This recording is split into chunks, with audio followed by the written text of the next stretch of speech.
The gunshot echoed across Iron Ridge just as dawn broke over the frozen peaks. Mara Quinn stood in the doorway of the burning lodge, rifle still smoking in her hands, while Silas Mercer collapsed backward into the snow. Blood spread beneath him like spilled ink. Behind her, Gideon Vane staggered against the wall, one hand pressed to his ribs where Mercer's bullet had grazed him. The mountain was silent except for the crackle of flames and the ragged breathing of two people who had just defended something worth dying for. This was never supposed to be her fight. But then again, she was never supposed to be chosen. Want to know how a rejected mail-order bride became the most feared woman in the territory? Stay with me until the end. Hit that like button and drop a comment telling me what city you're watching from. I want to see how far this story travels. The platform at Black Hollow Station smelled like coal smoke and desperation. Mara Quinn stood near the back of the line, shoulders squared despite the weight pressing down on her chest. 10 women had stepped off the eastbound train that morning, each clutching a worn carpet bag and a letter from the Western Bride Exchange Company. The agency had promised new beginnings, fresh starts, husbands waiting with open arms and hopeful hearts. They hadn't mentioned the cattle call. Next, the auctioneer's voice cut through the afternoon heat. He wasn't really an auctioneer, just Chester Dobbs, owner of the Broken Spur Saloon and self-appointed master of ceremonies for what he kept calling the selection process. He stood on a wooden crate in the town square, sweat staining the armpits of his Sunday shirt, grinning like this was all great fun. Maybe for him it was. Mara watched as Sarah Winters stepped forward.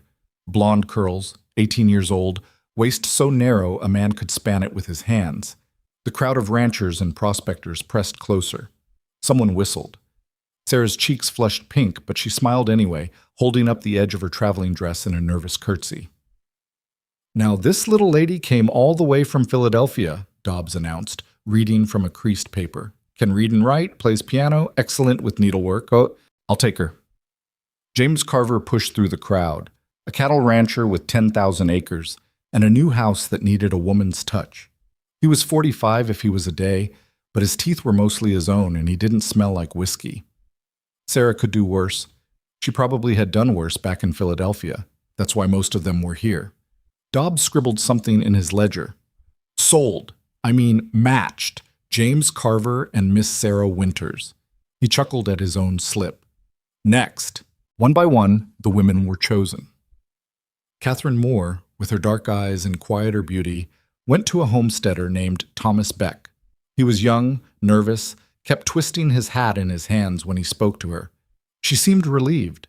Emma Price, who'd spent the entire train ride talking about her dead husband and her skill with accounts, was claimed by the owner of the town's only mercantile. He needed someone to manage his books and didn't much care that she was plain-faced and sharp-tongued. The afternoon dragged on. The sun climbed higher. Mara's feet ached in boots that had never quite fit right, and sweat trickled down her spine beneath the heavy wool of her traveling dress. She'd worn her best clothes, the dark green dress with the black piping, the one that had belonged to her mother before consumption took her. It was outdated by 5 years at least, and the seams had been let out twice to accommodate Mara's broader shoulders and fuller frame. She'd known she wasn't what men wanted, not in Baltimore, where the factory foreman looked through her like glass, and certainly not here, where women were supposed to be delicate things that needed protecting. But the agency had accepted her money. They'd written her a letter full of flowery promises about Western men valuing strength and practicality, about how frontier life needed capable women, not fragile dolls. They'd lied. Next, only 3 women remained now. Mara and 2 others, Helen Pritchard, who was 42 and had buried 3 husbands back east, and Ruth Ann Cooper, who'd spent the whole journey praying loudly and announcing her views on sin to anyone within earshot. Helen stepped forward. She didn't bother smiling, just stood there with her arms crossed, jaw set, like she was daring any man to be fool enough to take her on. Surprisingly, someone did. A grizzled prospector named Dutch Ferguson, who needed a cook for his mining camp and didn't give a damn about anything else. They shook hands like business partners. Helen looked satisfied. Next! Ruth Ann practically ran to the platform, Bible clutched to her chest. She launched into a speech about Christian duty and the sanctity of marriage before Dobbs could finish reading her description. A thin-faced man who ran the town's only church claimed her within 2 minutes. He looked like he needed someone to organize the Sunday social and tell other people how to live. Perfect match. The square fell quiet. Dobbs looked down at his ledger, then up at Mara, then back at the ledger like he hoped the words might have changed. They hadn't. "Well," he said slowly, "looks like we've got one more lady available for—" "Christ almighty, Chester, just get on with it." The voice came from somewhere in the back of the crowd. Laughter followed. Mara's jaw tightened. She'd been through worse. Factory bosses who'd groped her in the pressing room, landlords who'd suggested alternative payment methods when the rent came due, men who'd called her mannish, unfeminine, too big to be pretty, and too ugly to overlook. She could handle this. "Right, well," Dobbs cleared his throat. "This here's Miss Mara Quinn, age 30, from Baltimore. Says she's got experience in factory work, good with her hands, healthy, and—" he squinted at the paper, "willing to work hard for the right situation." Silence. Someone coughed. A horse stamped its feet near the hitching post. Somewhere down the street, a dog barked twice and fell quiet. Nobody moved. Mara forced herself to look out at the crowd. 20, maybe 30 men, all looking anywhere but at her. At the ground. At each other. At the sky like it might offer some escape from this awkward moment. She recognized the expression on their faces. She'd seen it before back in Baltimore, at the church social where her aunt had dragged her, insisting that some nice young man would appreciate a sturdy girl with good morals. The nice young men had appreciated the punch bowl and the shorter, prettier girls who giggled at their jokes. "Come now, gentlemen," Dobbs tried again, voice going hearty and false. "Miss Quinn here is clearly a hard worker. Any man with a ranch or a farm could use someone who isn't afraid of labor. She's built like a damn ox," someone muttered. More laughter rippled through the crowd. Heat flooded Mara's face, but she kept her chin up. She'd be damned if she'd cry in front of these people. "Now that's uncalled for," Dobbs said, but he didn't sound particularly outraged. "Miss Quinn has come all this way, same as the others. Surely someone needs a good, strong wife who—" "I got horses for heavy work," another voice called out. "Don't need to marry one." The laughter was louder now. Men elbowed each other, enjoying the show. Dobbs sighed and looked at Mara with something that might have been pity. "Miss Quinn, perhaps you'd like to—" "I'm fine right here." Mara's voice came out steadier than she felt. "If there are no takers, I can work. I'll pay back my passage and find my own way." It was a lie. She had $14 to her name and no prospects in a town that had just publicly rejected her, but she'd be damned if she'd beg. "Well now, that's admirable, but the company requires both salt, such and boat." The crowd stirred suddenly. Voices dropped. Mara couldn't see what had changed, but she felt it, a shift in the air, like pressure dropping before a storm. Men stepped backward, creating space in their ranks, and through that space walked the biggest man Mara had ever seen. He was tall, not unusually so, maybe 6'2" or 6'3", but he was built like something carved from the mountain itself. Broad shoulders that seemed to span half the street. Arms thick with muscle under a worn buckskin coat. Dark hair shot through with gray, pulled back and tied with leather cord. A beard that was more functional than fashionable, covering the lower half of a face marked by a scar that ran from his left temple down across his cheek, disappearing into the beard. But it was his eyes that held her. Gray, like winter sky, cold and measuring and utterly unreadable. The crowd parted further as he walked toward the platform. Someone whispered "Vane," like it was a curse. Someone else made a sound that might have been a prayer. Gideon Vane. She'd heard the name on the train, spoken in whispers by the other brides. The ghost of Iron Ridge, the mountain trapper who came down twice a year to trade furs and buy supplies before disappearing back into the high country. A man with a dead wife and a reputation for violence that kept most people from meeting his eyes. He stopped 10 feet from the platform. Dobbs actually took a step backward.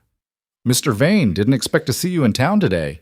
If you need supplies, Morrison's got—" "I choose her." The words dropped into the silence like stones into still water. Mara's breath caught. She wasn't sure she'd heard him right. Wasn't sure anyone had heard him right, because the square had gone so quiet she could hear her own heartbeat in her ears. Dobbs blinked. "I'm sorry?" "The woman." Vane's voice was rough, like he didn't use it often. He jerked his chin toward Mara. "I'll take her." "Now hold on just a minute," Dobbs started. "You said she's available. I'm claiming her." "Yes, but—" Mr. Vane, are you sure? There might be other arrangements we could— I'm sure. Dobbs looked frantically at the crowd, like someone might step in and stop this. Nobody did. Most of them looked relieved that Vane's attention was focused on the platform and not on them. Miss Quinn, Dobbs said weakly, that is to say, are you willing to— Mara stared at the man in the buckskin coat, tried to read something in that scarred face, those cold eyes, found nothing but patience and certainty. He was giving her a choice. In a day where she'd had none, where she'd been paraded and rejected and humiliated, this stranger was actually asking. She could say no, could refuse him, try to make her own way in this town that had already decided she was worthless, could use her last $14 to buy a ticket back east to— what? The factory job that barely paid rent? The aunt who told her she was wasting her life waiting for a man who could see past her appearance? Or she could say yes to this scarred, silent man who'd chosen her when no one else would. Yes, she heard herself say. I'm willing. Something shifted in Vane's expression. Not quite a smile, but a slight easing around the eyes. He nodded once.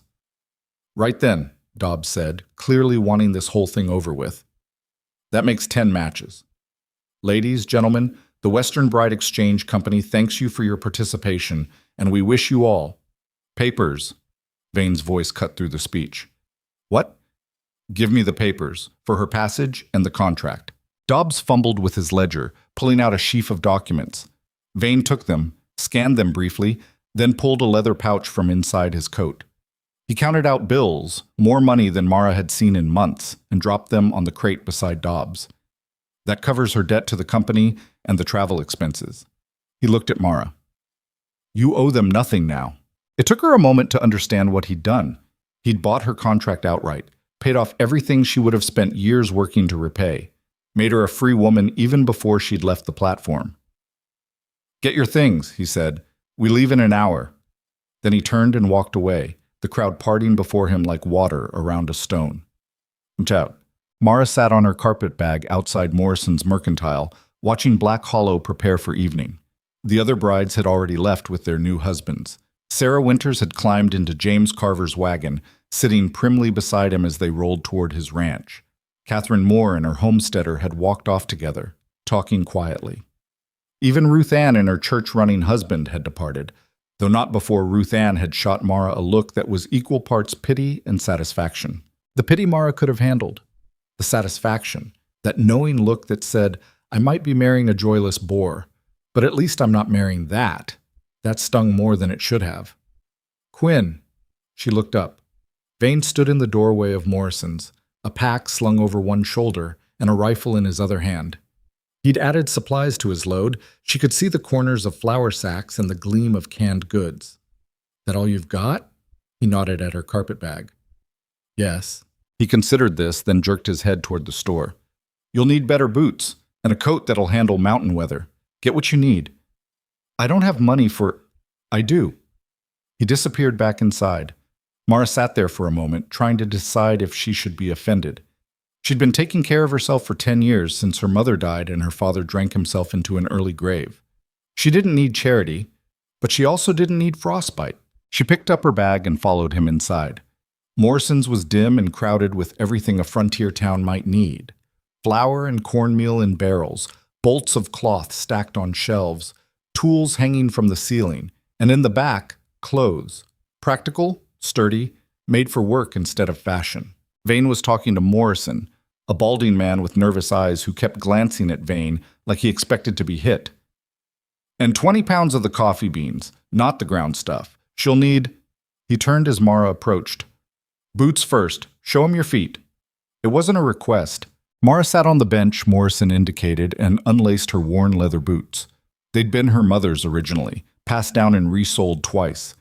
Morrison measured her feet with a string, then disappeared into the back room. You don't have to do this, Mara said quietly. Vane was examining a display of knives. He picked one up, tested the balance, set it back. Do what? Buy me things. I can work off the debt. No debt. He selected a different knife, seemed satisfied, and added it to the growing pile on Morrison's counter. You need gear that'll keep you alive. That's not charity. That's common sense. Morrison returned with 3 pairs of boots. Mara tried them on while Vane continued adding items to the pile. A heavy wool coat lined with fur, 2 pairs of thick socks, gloves, a hat with ear flaps that looked ridiculous but would probably save her life in a blizzard. "These fit," she said, standing in the second pair of boots. They were stiff and new and would probably give her blisters for a week, but they were solid. Vane glanced over, nodded. "Take the other pair too. You'll need spares." "That's not a discussion." He turned back to Morrison. "Add them to the count." By the time they left the mercantile, Mara was wearing her new boots and coat, and Vane had spent what must have been 6 months' worth of fur-trapping income. She wanted to protest again, but something in his manner made it clear the conversation was closed. A horse waited at the hitching post, a massive gray gelding that looked like it could carry Vane's weight and half the mountain besides. But there was also a smaller mare, brown with a white blaze, saddled and ready. "You rides?" Vane asked, securing his pack behind the gelding's saddle. "Some." She'd ridden cart horses in Baltimore, but never for any real distance. "You'll learn." He tied her carpet bag to the mare's saddle, then checked the straps twice. "Her name's Copper. She's steady. Won't bolt if you don't give her reason." Mara approached the mare carefully, let her smell her hand. Copper huffed warm breath against her palm and didn't pull away when Mara stroked her neck. "We've got 3 hours of daylight left," Vane said, swinging up onto his gelding with an ease that spoke of years in the saddle. "Want to make the first pass before dark? You feel sick or need to stop, say so. Don't try to prove anything stupid." Mara pulled herself up onto Copper's back, grateful that the mare stood still for her clumsy mounting. "I'll be fine. Probably." He turned his horse toward the mountains. "But tell me anyway." They rode out of Black Hollow as the sun began its descent toward the peaks.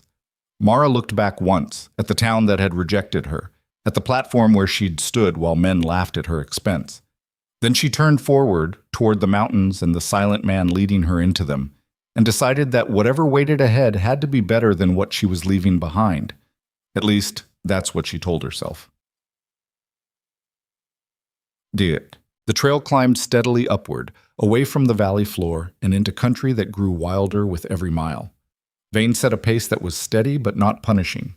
He rode ahead, occasionally glancing back to make sure she was still following, but he didn't make conversation, didn't point out landmarks or explain where they were going. Just rode, silent and focused, like a man who'd traveled this path 1,000 times and saw no reason to remark on it. Mara didn't mind the quiet. She'd spent enough years in the factory, surrounded by the constant noise of machinery and the chatter of women working side by side. Silence was fine. Silence gave her time to think. What the hell had she just agreed to? She knew nothing about this man except rumor and reputation. The ghost of Iron Ridge. They said he'd killed men. They said his wife had died under mysterious circumstances. Some claimed childbirth. Others said she'd run off and he'd hunted her down. They said he lived like an animal in the mountains, coming to town only when he needed to, speaking to no one unless necessary. They said a lot of things. But he'd also paid her debt without being asked, had bought her gear she needed without making her feel small about it, had given her a choice when no one else had, and when he'd looked at her on that platform, he hadn't looked disgusted or disappointed. He just looked considering, like he was evaluating whether she'd survived the journey, not whether she was pretty enough to bed. It was more respect than she'd gotten from most men. "Stream ahead," Vane called back. "We'll water the horses." The stream was fast-running and clear, cutting through a meadow that was just starting to show green beneath the patches of old snow. Vane dismounted and led his gelding to drink. Mara did the same, though her legs protested when she slid down from the saddle. Vane noticed. Of course he did. "Sore?" "I'm fine."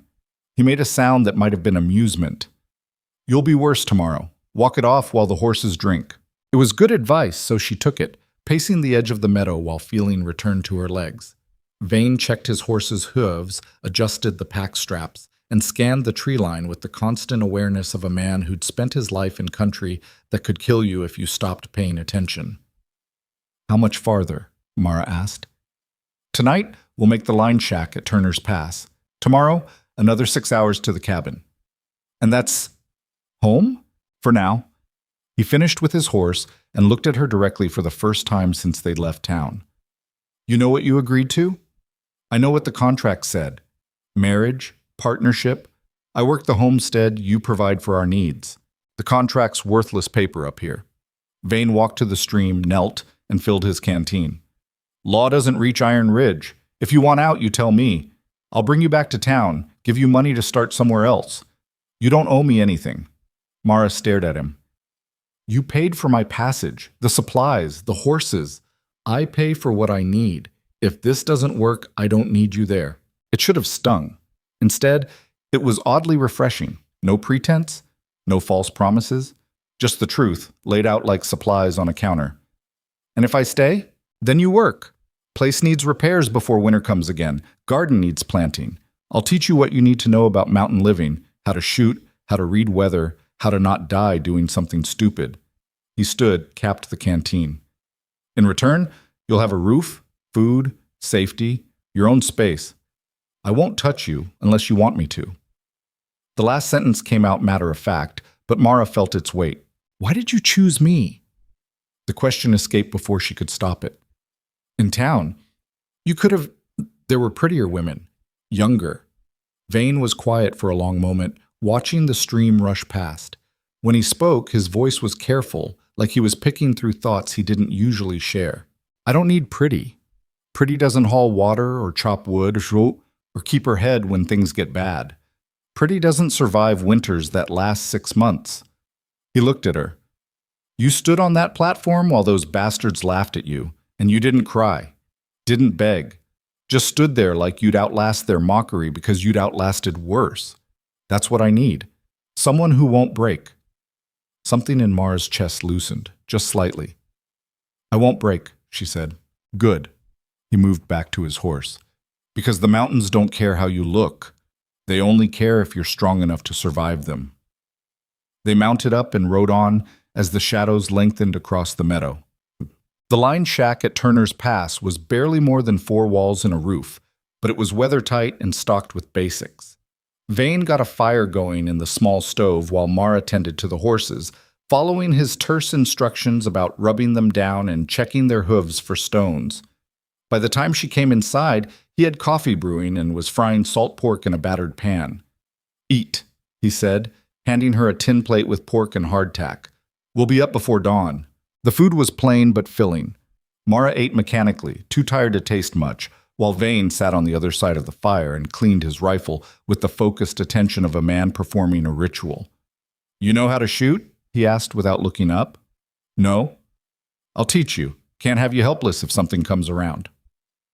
What kind of something? Bears, mountain lions, men who think a woman alone is easy prey. He ran a cloth down the barrel. You'll learn to handle all of them.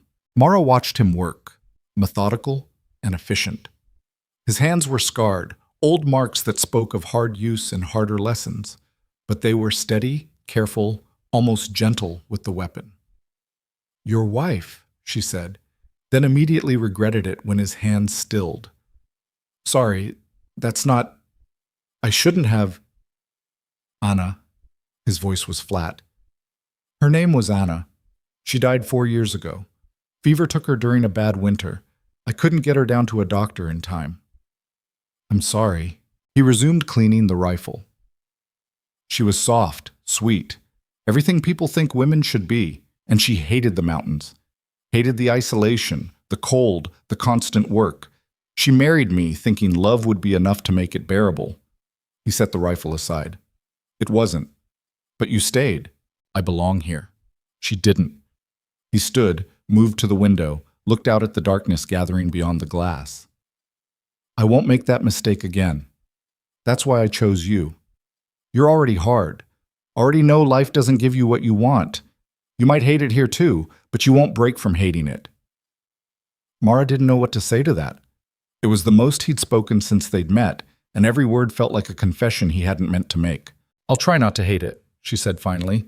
He glanced back at her, and something in his expression might have been a smile. Try not to, but if you do, tell me. I'd rather know than watch you suffer in silence.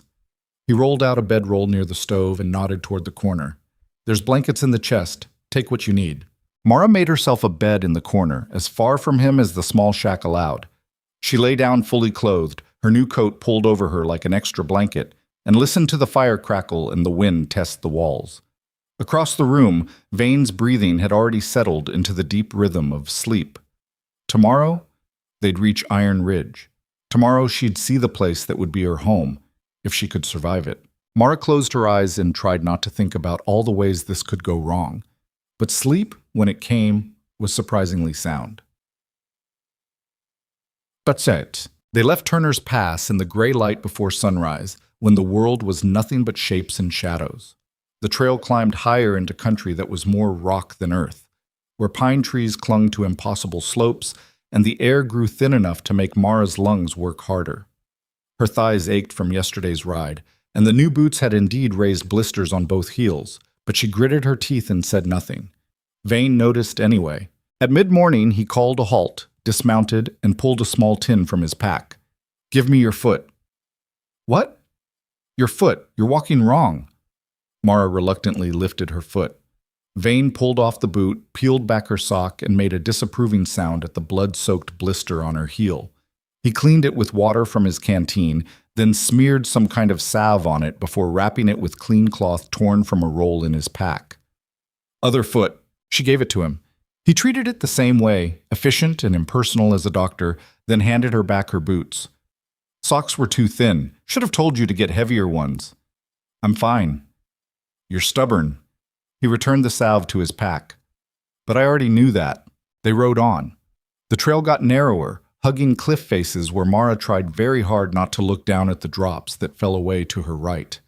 Copper followed Vane's gelding with the bored confidence of a horse who'd made this journey many times, which helped.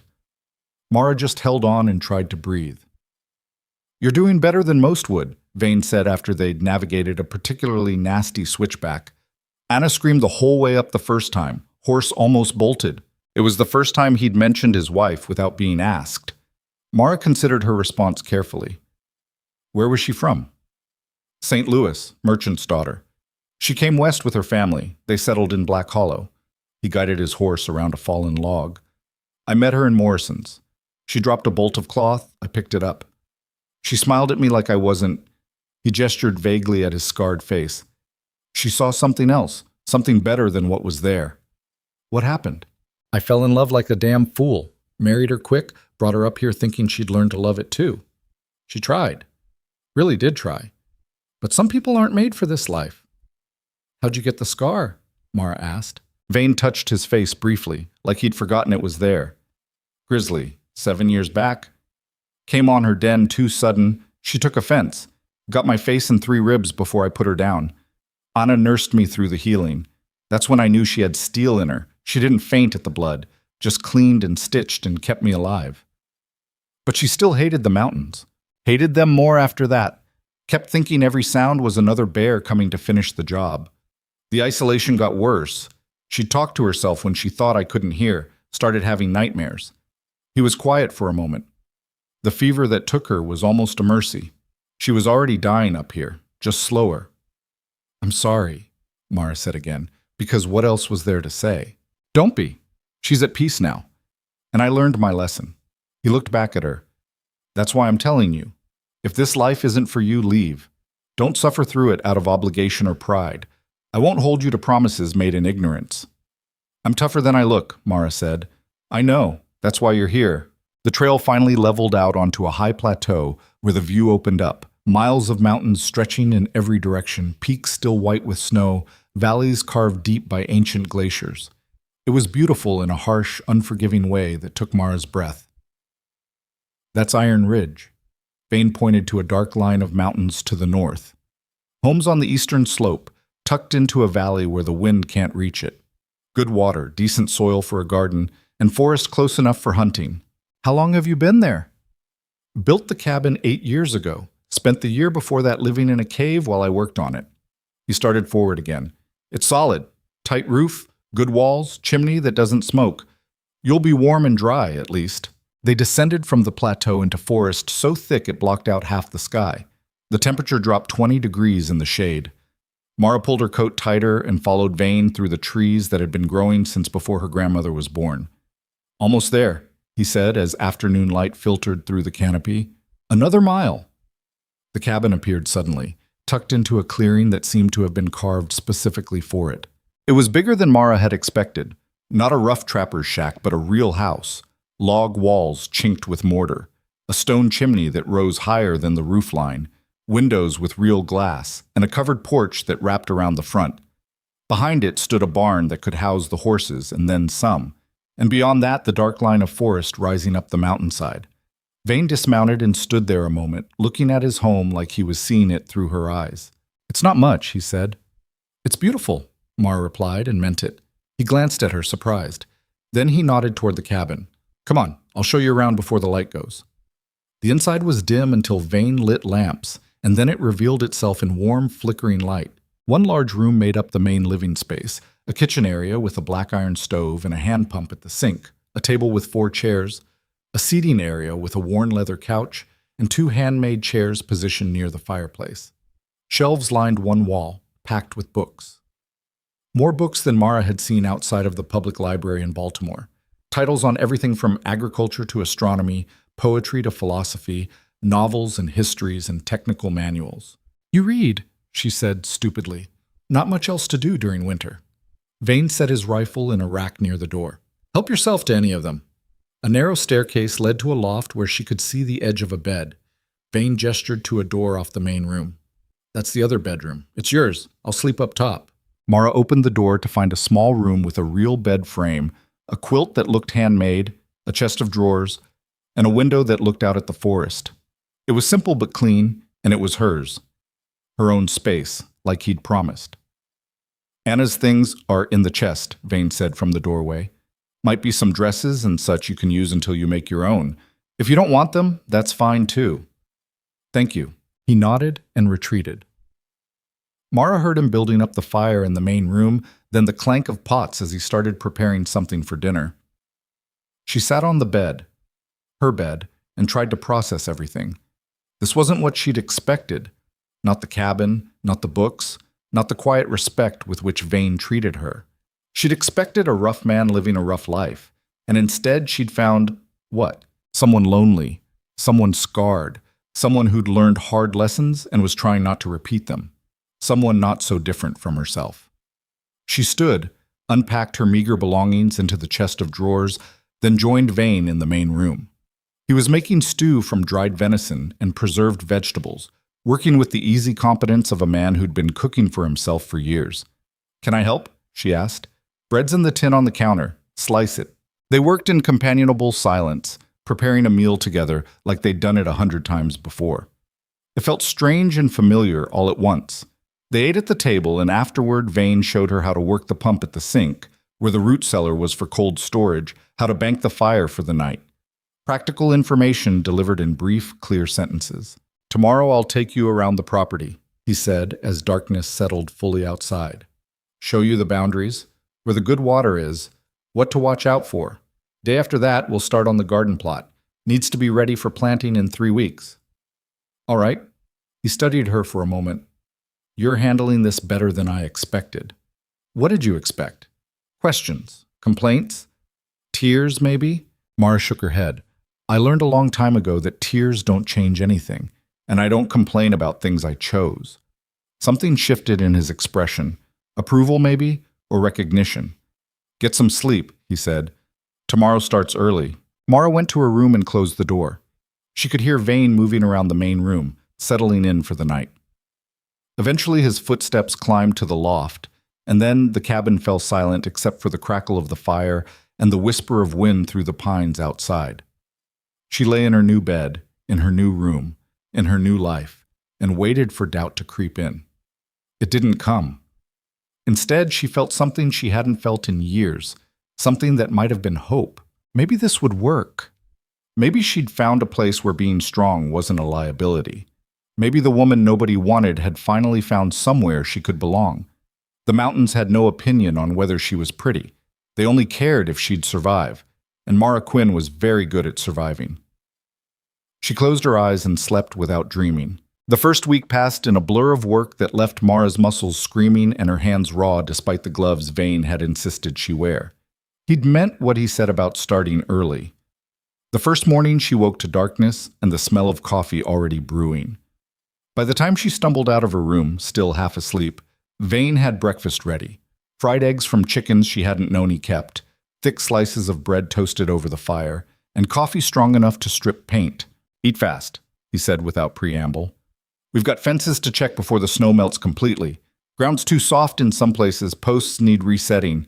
Mara ate, pulled on her boots. The blisters had scabbed over but still hurt, and followed him out into a morning so cold her breath hung in clouds. The property was bigger than she'd realized. Vane walked the boundaries with her, pointing out landmarks.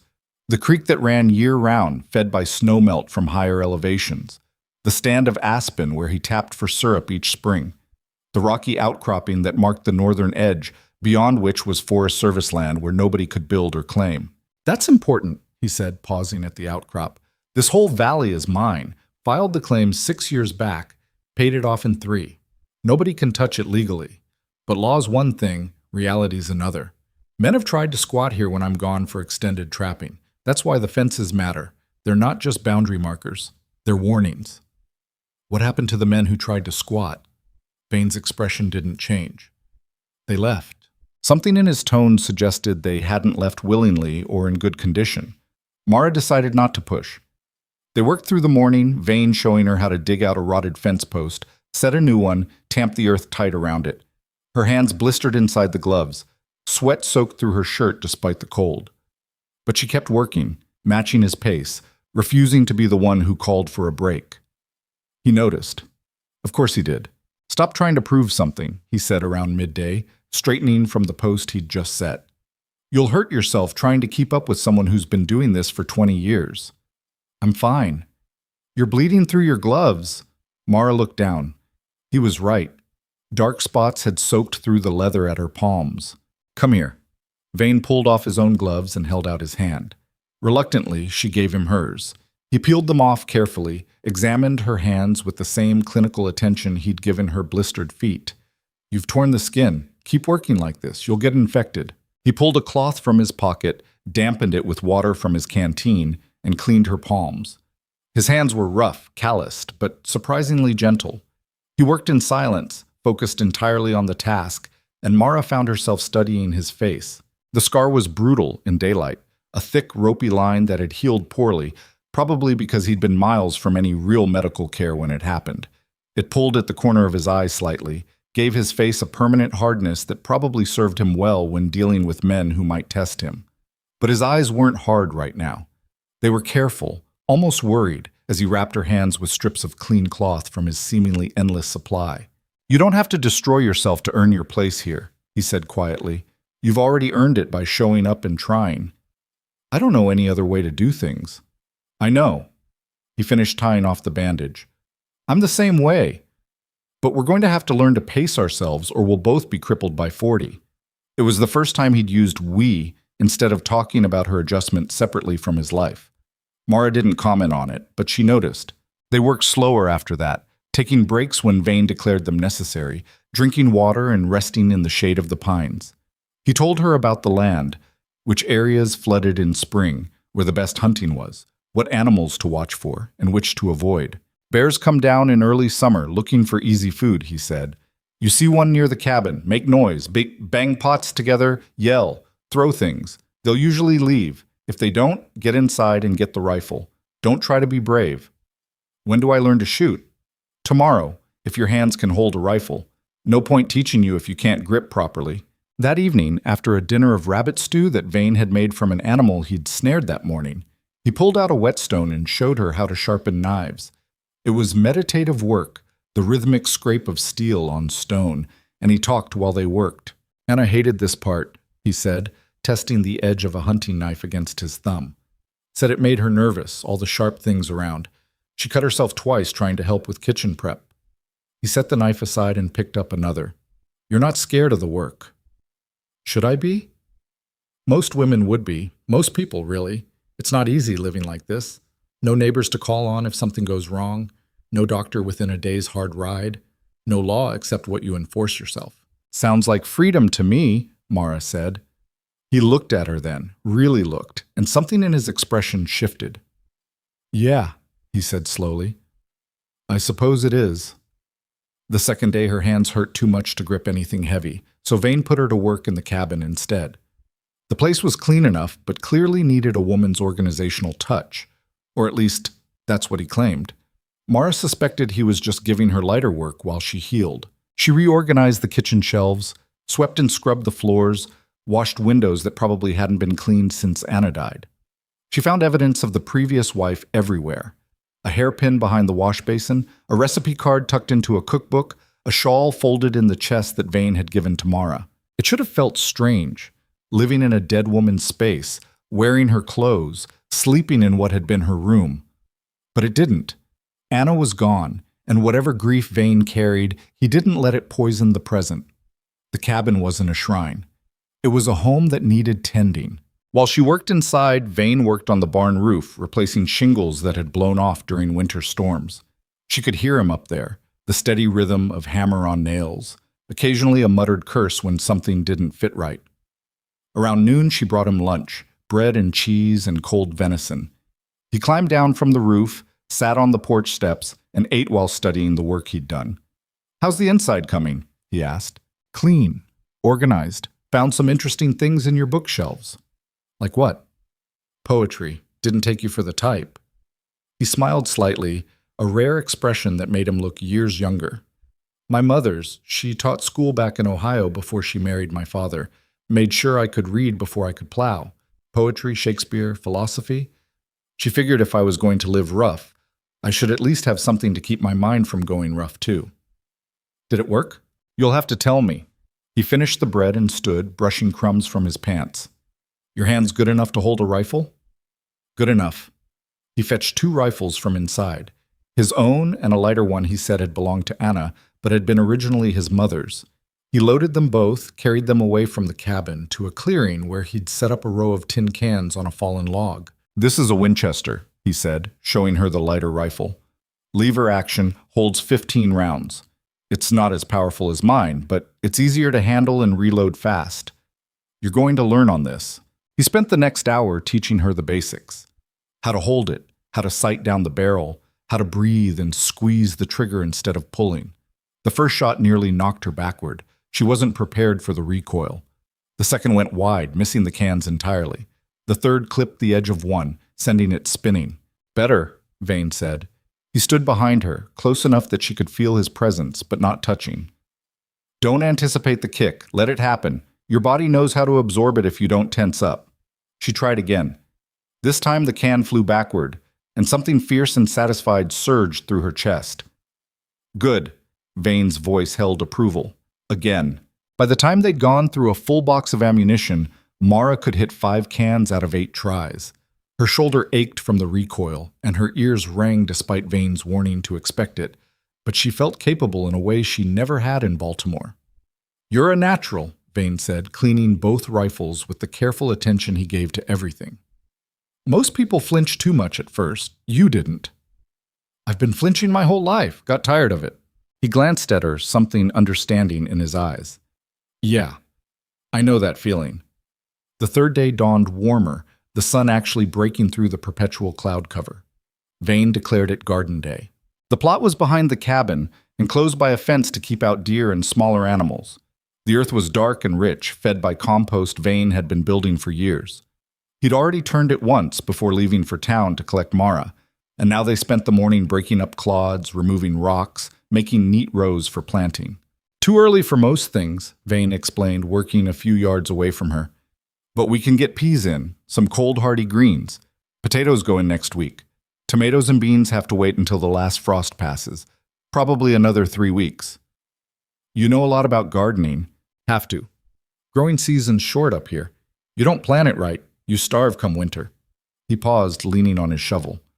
Anna loved the garden. It was the one part of mountain life she took to. She'd spend hours out here talking to the plants like they could hear her. Could they? Damned if I know, but they grew, so maybe. He returned to digging. She wanted flowers too, not just vegetables. Said a place needed beauty to be worth living in. I told her that was foolish, flowers don't feed you, but she planted them anyway, over there, along the fence. Mara looked where he indicated. She could see the remnants of it now, old stalks and dead growth marking where something had once bloomed. They come back each year, Vane said. I don't tend them, but they come back anyway. Stubborn things. Like Anna herself, Mara thought, and maybe like Vane too, in his own way. They worked through the afternoon, planting seeds in careful rows, marking each with small wooden stakes Vane had carved during the winter. Peas, lettuce, spinach, radishes, things that could survive a late frost and provide fresh food before summer fully arrived. Mara's hands ached and her back protested the constant bending, but there was something deeply satisfying about the work. Putting seeds in earth, knowing they'd grow if she tended them right. It felt like a metaphor for her own life right now, something small and uncertain, planted in new soil, waiting to see if it would take root. You're smiling, Vane observed. Mara hadn't realized she was. I like this. The growing things. Good. Because come summer, the garden will be mostly your responsibility. I'll be ranging further for trapping and hunting, sometimes gone for days. You'll need to keep the place running while I'm out. The weight of that settled over her. Responsibility, yes, but also trust.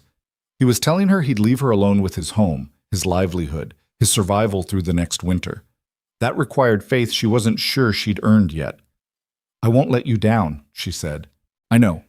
He stood, surveyed the planted rows with satisfaction. That's why you're here. That night, after another meal shared in companionable near silence, Vane brought down a wooden box from the loft. He set it on the table and opened it to reveal a collection of small tools, awls and needles, spools of thread, pieces of leather in various stages of work. Winter project, he explained. Making new harnesses for the horses. Current ones are wearing through. I could use help if you're willing. Mara examined the leather pieces. I worked in a garment factory for 6 years, mostly stitching, some pattern work. This doesn't look that different. It's not, just heavier material and stronger thread. He handed her an awl. I'll show you the pattern. You can work on the breast collar while I finish the traces. They worked at the table, lamplight casting long shadows across their hands as they pierced and stitched leather. It was quiet work, requiring focus, and Mara found herself relaxing into it. This she knew. This she was good at. You worked in a factory, Vane said after a while. It wasn't quite a question. 10 hours a day, 6 days a week. Piecework pay, so the faster you sewed, the more you made. Except the quotas kept going up and the pay kept going down. Why'd you leave? Got tired of being groped by the floor supervisor. Complained to management, they said I should be flattered. A man was interested. Told them to go to hell. Walked out. She pulled the thread tight, knotted it. Spent 3 months eating nothing but bread and cheap coffee, trying to find other work. When the bride company posted advertisements, I figured dying on a frontier farm couldn't be worse than starving in Baltimore. Vane was quiet for a moment, his hands still on the leather. The men who laughed at you in town. They're fools. They're honest, at least. I know what I look like. You look strong, capable, like you can handle what life throws at you. He met her eyes across the table. That's worth more than a pretty face that can't survive a hard winter. Mara didn't know what to say to that. Compliments from men usually came with expectations attached, but Vane's words felt different. Factual. Like he was stating an observation rather than trying to flatter. Thank you, she said finally. He nodded and returned to his work. They stitched in silence for another hour before Vane declared the light too poor to continue safely. Get some sleep, he said, banking the fire. Tomorrow we'll check the trap line up near the North Ridge. It's a harder hike, but you should know the full range of the property. Mara went to her room, her hands pleasantly sore from the day's work, her mind quieter than it had been in years. Through the door she could hear Vane climbing to the loft, the creak of the bed frame as he settled in. This strange life was starting to feel almost normal. The North Ridge hike nearly killed her. Vane had warned it was harder, but Mara hadn't fully understood what that meant until they were 3 hours in, climbing slopes so steep she had to use her hands as much as her feet, breathing air so thin it burned her lungs. You need to stop, Vane called back. He was 20 yards ahead, barely winded, moving through the rough terrain like it was a Sunday stroll. I'm fine, Mara gasped, though she absolutely was not fine. He waited for her to catch up anyway. There's no shame in building up to this. I've been hiking these mountains for 15 years. How much further? Another mile to the trap line. But we can turn back if you need to. Mara looked up at the ridge above them. then back at Vane. His expression was neutral, but she could see the test in it. Not a cruel one, just an honest assessment of whether she could handle the reality of mountain life. "I didn't come this far to quit at the hard parts," she said. Something like respect flickered in his eyes. "All right then. But we go slower. No point proving toughness by breaking an ankle." They climbed. Mara's legs screamed. Her lungs felt like they might burst. Sweat soaked through her clothes despite the cold. But she kept moving, step after step, refusing to be the weak link. The trapline, when they finally reached it, was a series of carefully concealed snares set along game trails that wound through the high forest. Vane checked each one, resetting those that had been disturbed, harvesting 2 rabbits and a marten from the ones that had been successful. "Not a great haul," he said, skinning the marten with quick, efficient knife work. "But it's late in the season. Come fall, this line will produce steady. Marten, fox, maybe some beaver if we're lucky." Mara watched him work. His hands were bloody but steady, turning the animal inside out to preserve the pelt. It should have been grotesque, but there was something almost respectful in the way he handled it. No wasted motion, no unnecessary violence, just the practical business of survival. "Can you teach me to do that?" she asked. He looked up, surprised. "You want to learn trapping?" "I want to learn everything. If I'm going to live here, I should know how to provide for myself if something happens to you." Vane studied her for a long moment. "Most women don't want to learn the bloody parts." "I'm not most women." "No." He held out the skinning knife. "You're not. Come here. I'll show you." He talked her through it with the second rabbit, where to make the initial cut, how to peel the skin back without tearing it, how to gut the carcass quickly and cleanly. It was messy work. Blood got on her hands, her sleeves, probably her face when she pushed her hair back. But by the end she'd managed a decent job, and the rabbit was ready for the stew pot. "Good," Vane said, cleaning his knife on a handful of grass. "You've got steady hands. That matters more than strength for this kind of work." They ate a cold lunch on the ridge. Dried meat and hardtack washed down with water from a stream, so cold it made Mara's teeth ache. The view from up here was incredible. Miles of wilderness in every direction, unmarked by human presence except for the thin line of smoke from their cabin far below. "It's beautiful," Mara said. "It's lonely," Vane replied. "Most people can't handle that part. The silence, the isolation. It gets in your head if you're not careful." "Does it get in yours?" He was quiet for a long time, staring out at the mountains. "Sometimes. Less now than it used to. After Anna died, the silence was so loud I thought I'd go crazy from it. That's when I started doing the winter projects, the leather work, the carving, anything to keep my hands busy and my mind occupied." He glanced at her. "Having another person here helps, even if we don't talk much." "I don't mind not talking." "I noticed." He stood, brushed crumbs from his pants. "Come on. We should head back before the afternoon storms roll in." The descent was somehow worse than the climb. Mara's legs shook with fatigue, and twice she slipped on loose scree, catching herself on rocks that scraped her palms raw, even through the bandages. But Vane was there each time, steadying her without comment, waiting until she was ready to continue. By the time they reached the cabin, the sun was setting, and Mara could barely stand. She collapsed on the porch steps while Vane tended the horses, too exhausted to even make it inside. He found her there 20 minutes later, half asleep against the railing. "Inside," he said, not unkindly. "You need food and rest." "Can't move." "Yes, you can." He held out his hand. Mara took it, let him pull her upright. Her legs protested violently, but they held. He made dinner while she sat at the table in a daze. Stew from the rabbit she'd helped skin, biscuits from dough he'd prepared that morning. It was simple food, but tasted like a feast to her exhausted body. "You did well today," Vane said, sitting across from her. "Better than I expected, honestly. That ridge breaks most people." "I'm sore as hell." "You'll be worse tomorrow, but the day after that you'll be stronger. That's how it works up here. What doesn't break you makes you tougher." Mara managed a tired smile. "Is that mountain wisdom?" "Just experience." He sopped up stew with a piece of biscuit. "You're going to make it here." "I wasn't sure at first, but I'm sure now." The words shouldn't have meant as much as they did, but coming from this hard, careful man who didn't give praise lightly, they settled into Mara's chest like a warm stone. "Thank you," she said. "For what?" believing I could do it. You believed it first. I just confirmed it. He stood, collected their plates. Get some sleep. Tomorrow's a lighter day. Just the chickens and the garden check. You've earned a rest. Mara dragged herself to her room and fell into bed without even removing her boots. She was asleep before she could form another coherent thought. The days blurred into a pattern. Work from dawn to dusk, gardens, fences, firewood, repairs to the cabin and barn. Meals shared in comfortable silence. Evenings spent on projects, Vane teaching her skills she'd never thought she'd need. How to render fat for candles and soap. How to preserve meat by smoking and salting. How to read weather in the clouds and the behavior of animals. She grew stronger. The work that had left her shaking with exhaustion in the first week became manageable by the third. Her hands developed calluses that protected her from blisters. Her legs stopped screaming on the steep climbs. She could hike to the North Ridge and back without feeling like she might die. And somewhere in all that work, something shifted between her and Vane. It started small. His hand on her shoulder when she'd done good work on a fence repair. Her laughter at one of his rare jokes. The comfortable silences that stretched between them, heavy with things neither was ready to say.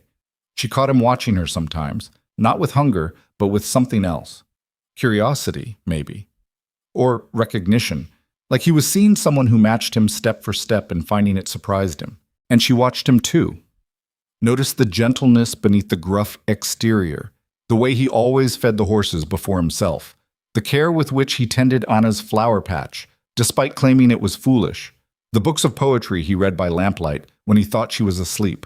He was lonely, had been lonely for 4 years, probably longer if Anna had been as miserable as he suggested. And Mara was lonely too, in ways she'd never admitted to herself.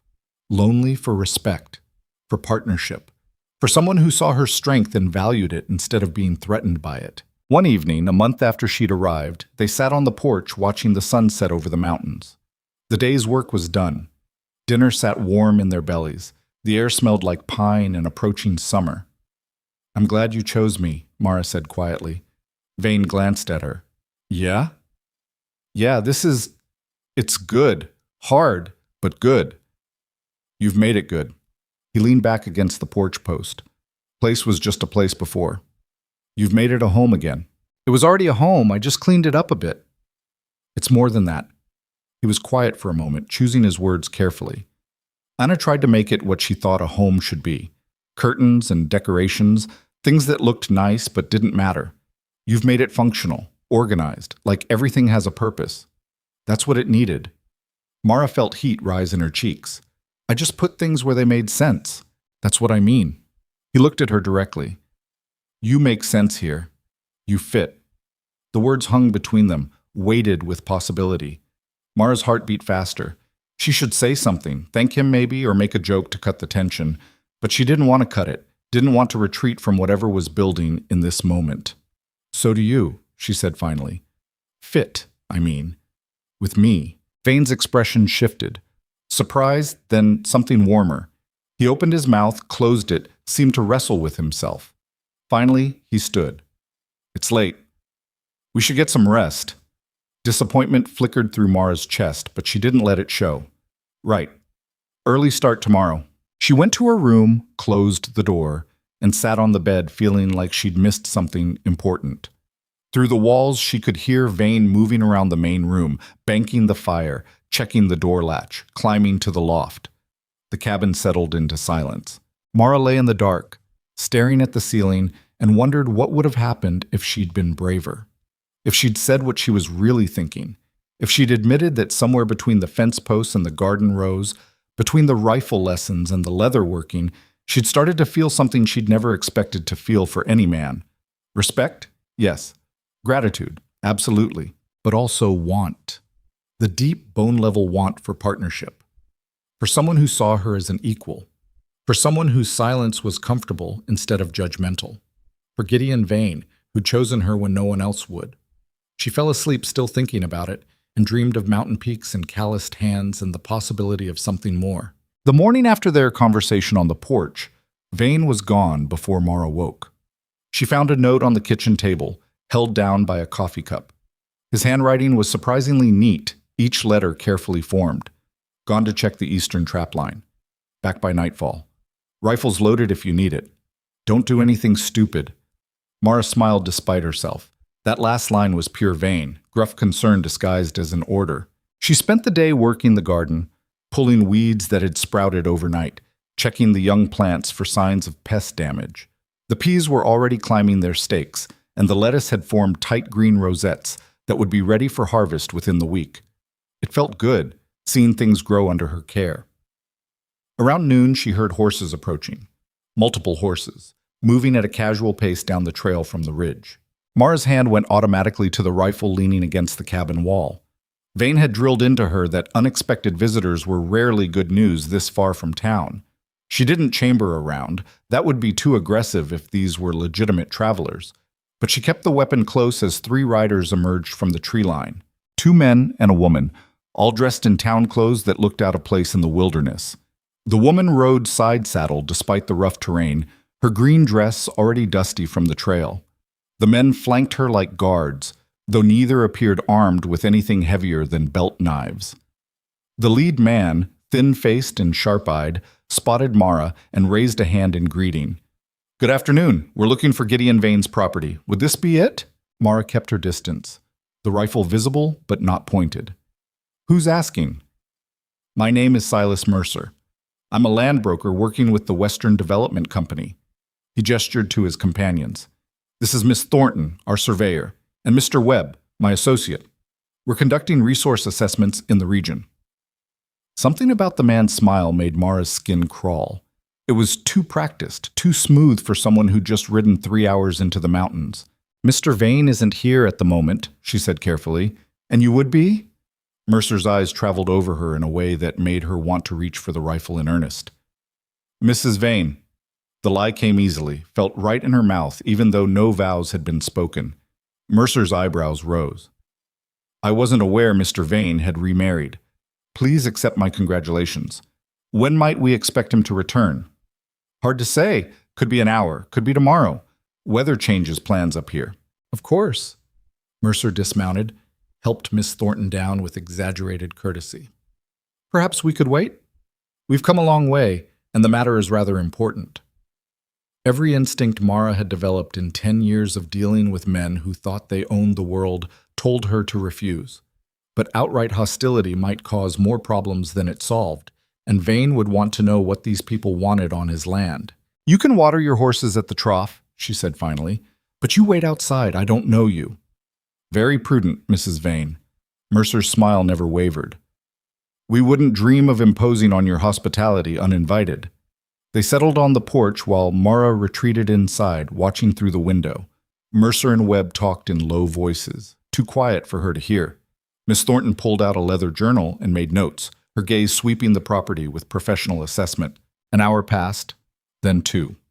Mara went about her work, refusing to be intimidated in her own home. But she kept the rifle close, and her attention split between her tasks and the strangers outside. Finally, as the sun began its descent toward the peaks, Vane appeared on the trail. He had 2 rabbits and a fox slung over his saddle, and he spotted the visitors immediately. His entire posture changed, shoulders squaring, hand dropping to the knife at his belt, eyes going cold and assessing. He dismounted 20 feet from the porch. "Mercer, didn't expect to see you this far from town." "Mr. Vane." Mercer stood, all false friendliness. "It's been too long. I see you've acquired a wife since our last meeting. My congratulations."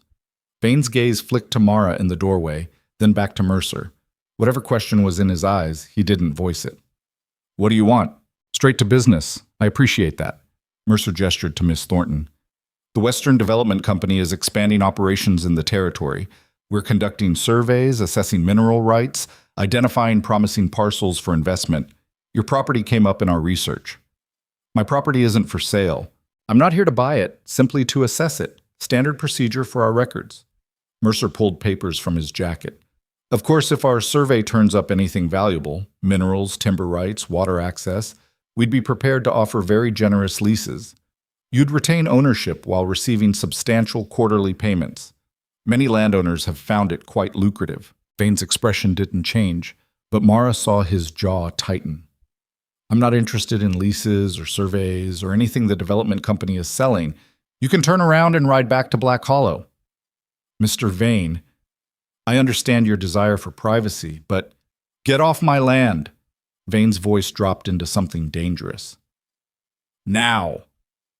Webb's hand moved toward his belt knife. Vane's hand was already on his own blade, and the look he gave Webb could have frozen water.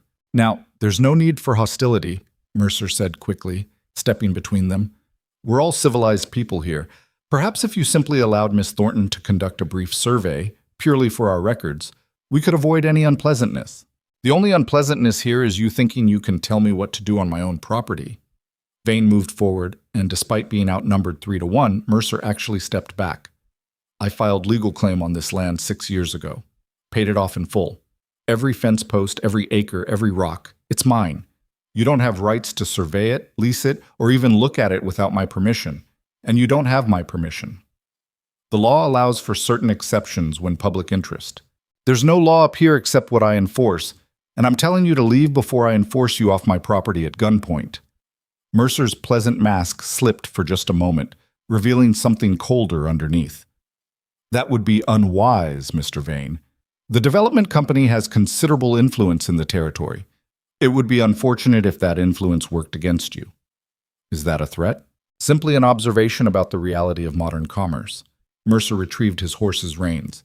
But I can see you're not in a mood for reasonable discussion. We'll take our leave. For now. His gaze shifted to Mara.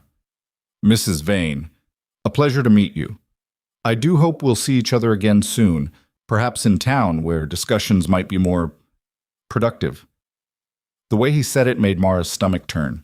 Not a polite pleasantry, but a promise of future complications. Vane waited until they were mounted and moving back toward the trail before speaking. If you come back here uninvited, I'll assume you mean harm and respond accordingly. Mercer touched his hat in mock salute. Duly noted. Good evening to you both. They rode away, Miss Thornton still scribbling in her journal, Webb shooting dark looks back at Vane. Mara and Vane stood in silence until the sound of hoofbeats faded completely into the forest. What was that about? Mara asked.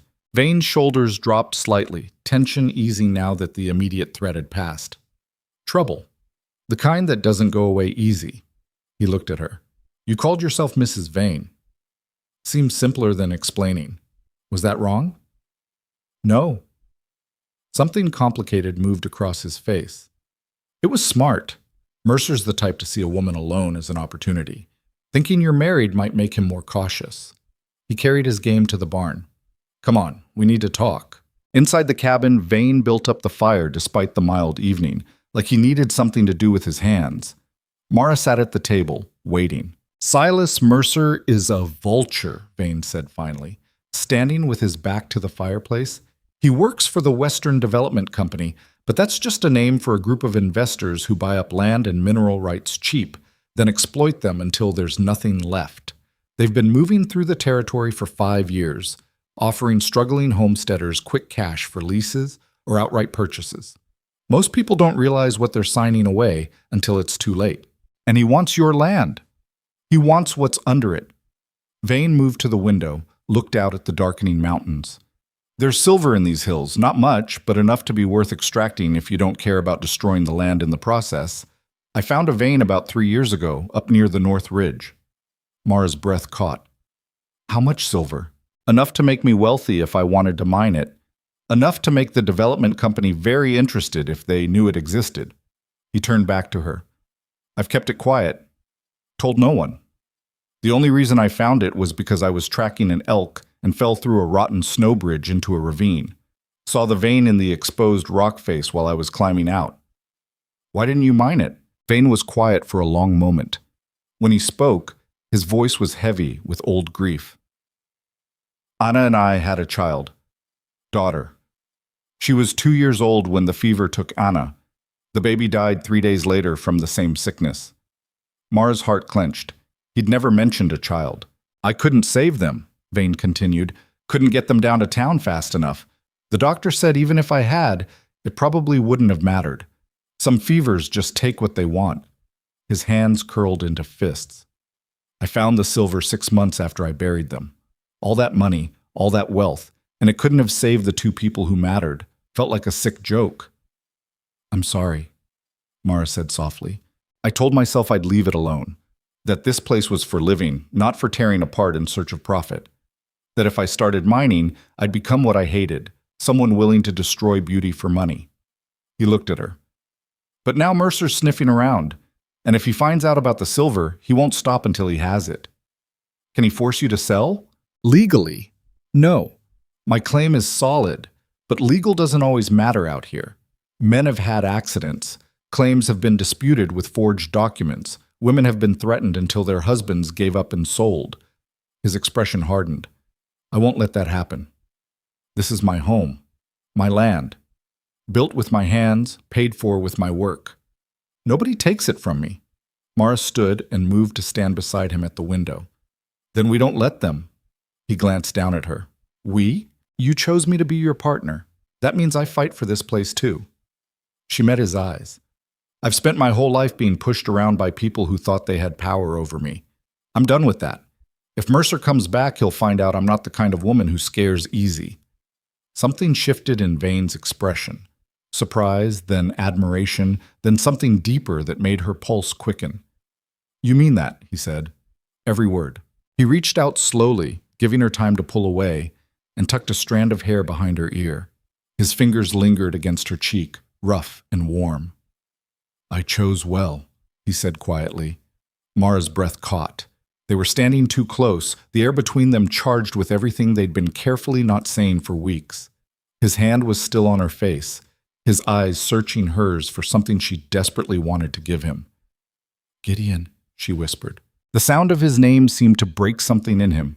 He leaned down, hesitant, questioning. Mara answered by rising on her toes and closing the distance between them. The kiss was gentle at first, testing. Then his arms came around her and she pressed closer, and gentle became something more urgent, something that tasted like relief and want and the recognition of two lonely people finding home in each other. When they finally broke apart, both breathing hard, Vane rested his forehead against hers. I didn't think I'd feel this again, he admitted. Didn't think I wanted to. And now? Now I think I've been an idiot for waiting this long. He pulled back enough to see her face clearly. You've been right here, making this place work, making me remember why I built it in the first place. And I've been too scared to admit I wanted more than just a work partner. Mara traced the scar on his face with gentle fingers. What do you want? You. A real marriage, not just a practical arrangement. A partner in everything, not just the labor. He caught her hand, pressed a kiss to her palm. But only if that's what you want too. I want that. The admission came easily, felt right. I've wanted it for weeks. Maybe since that first night in the line shack when you told me I wouldn't break. He smiled, a real smile that transformed his entire face. You haven't broken yet. Don't plan to start now. He kissed her again, slower this time, like they had all the time in the world. And maybe they did, up here in the mountains where the only time that mattered was the changing of seasons and the rhythm of work that sustained them. When they finally separated, the cabin had fallen into full darkness except for the fire's glow. Vane lit lamps while Mara started preparing dinner, moving around each other in the small space with new awareness. Every accidental touch felt deliberate. Every shared glance carried weight. They ate dinner in charged silence, the air heavy with possibility. Afterward, Vane reached across the table and took her hand. I don't want to rush you, he said carefully. We can take this as slow as you need. Mara looked at their joined hands, his scarred and calloused, hers roughened by work, but smaller, fitting perfectly within his grip. I'm 30 years old, she said. I've waited my whole life for someone to see me as more than just a strong back for hard labor. I don't want to wait anymore. His eyes darkened. You're sure? I've never been more sure of anything. He stood, drew her up with him, and led her toward the stairs to the loft. That night, wrapped in Vane's arms in the bed he'd built with his own hands, Mara felt something she'd never experienced before. Not just desire satisfied or loneliness eased, but genuine belonging. She'd found her place in the world, and it was here, in these mountains, in this cabin, with this scarred, careful man who'd chosen her when no one else would. She fell asleep listening to his heartbeat, steady and strong, and dreamed of silver hidden in mountain stone. The next 3 weeks passed in a haze of work and discovery. Mara moved her things to the loft, and they settled into a new rhythm together. Mornings still started early, but now they began with quiet intimacy before the demands of the day took over. Evenings ended tangled together in the lamplight, talking about everything and nothing until sleep claimed them. The garden flourished under their care. The lettuce came in thick and sweet. The peas climbed higher, promising a good harvest. Mara planted the tomatoes and beans in neat rows, while Vane built trellises for the climbing varieties. They worked on the cabin's repairs together, replacing worn floorboards, rechinked gaps in the log walls, fixed a leak in the barn roof that had been bothering Vane for 2 years. The physical labor felt different now, charged with partnership that went deeper than simple cooperation. And at night, Vane taught her other things: the geography of his scars and where he was sensitive to touch, the way he liked to be held when nightmares woke him from dreams of his daughter's final fever, how to read the subtle changes in his expression that signaled when he needed silence versus conversation. Mara learned that beneath the gruff exterior was a man who felt everything deeply, but had learned to bury it to survive, who read poetry when grief overwhelmed him, who carved wooden animals during winter and left them in the forest for travelers to find, though he'd never admit to the kindness, who'd loved his first wife and daughter with his whole heart and blamed himself for failing to save them. She also learned that he was learning her, the way she needed physical work to process difficult emotions, how she got quiet when overwhelmed rather than talkative, that she'd never had much gentleness in her life and sometimes didn't know how to accept it when offered. "You flinch," he said one evening, noticing her reflexive pullback when he'd reached to tuck her hair behind her ear. "Old habit." "From who?" His voice had gone dangerous. "Factory supervisor, landlord in Baltimore. Men who thought touching what they wanted was their right." She caught his hand, held it against her cheek. "I'm learning not to flinch. With you." He'd kissed her then, gentle and fierce at once, and she'd felt another piece of her old armor crack and fall away. They were rebuilding each other, she realized, taking broken pieces and making something new that was stronger than either of them had been alone. But peace never lasted long in the mountains. On a bright morning in early June, Mara was working in the garden when she heard horses again. Multiple horses, moving fast, coming from the direction of town.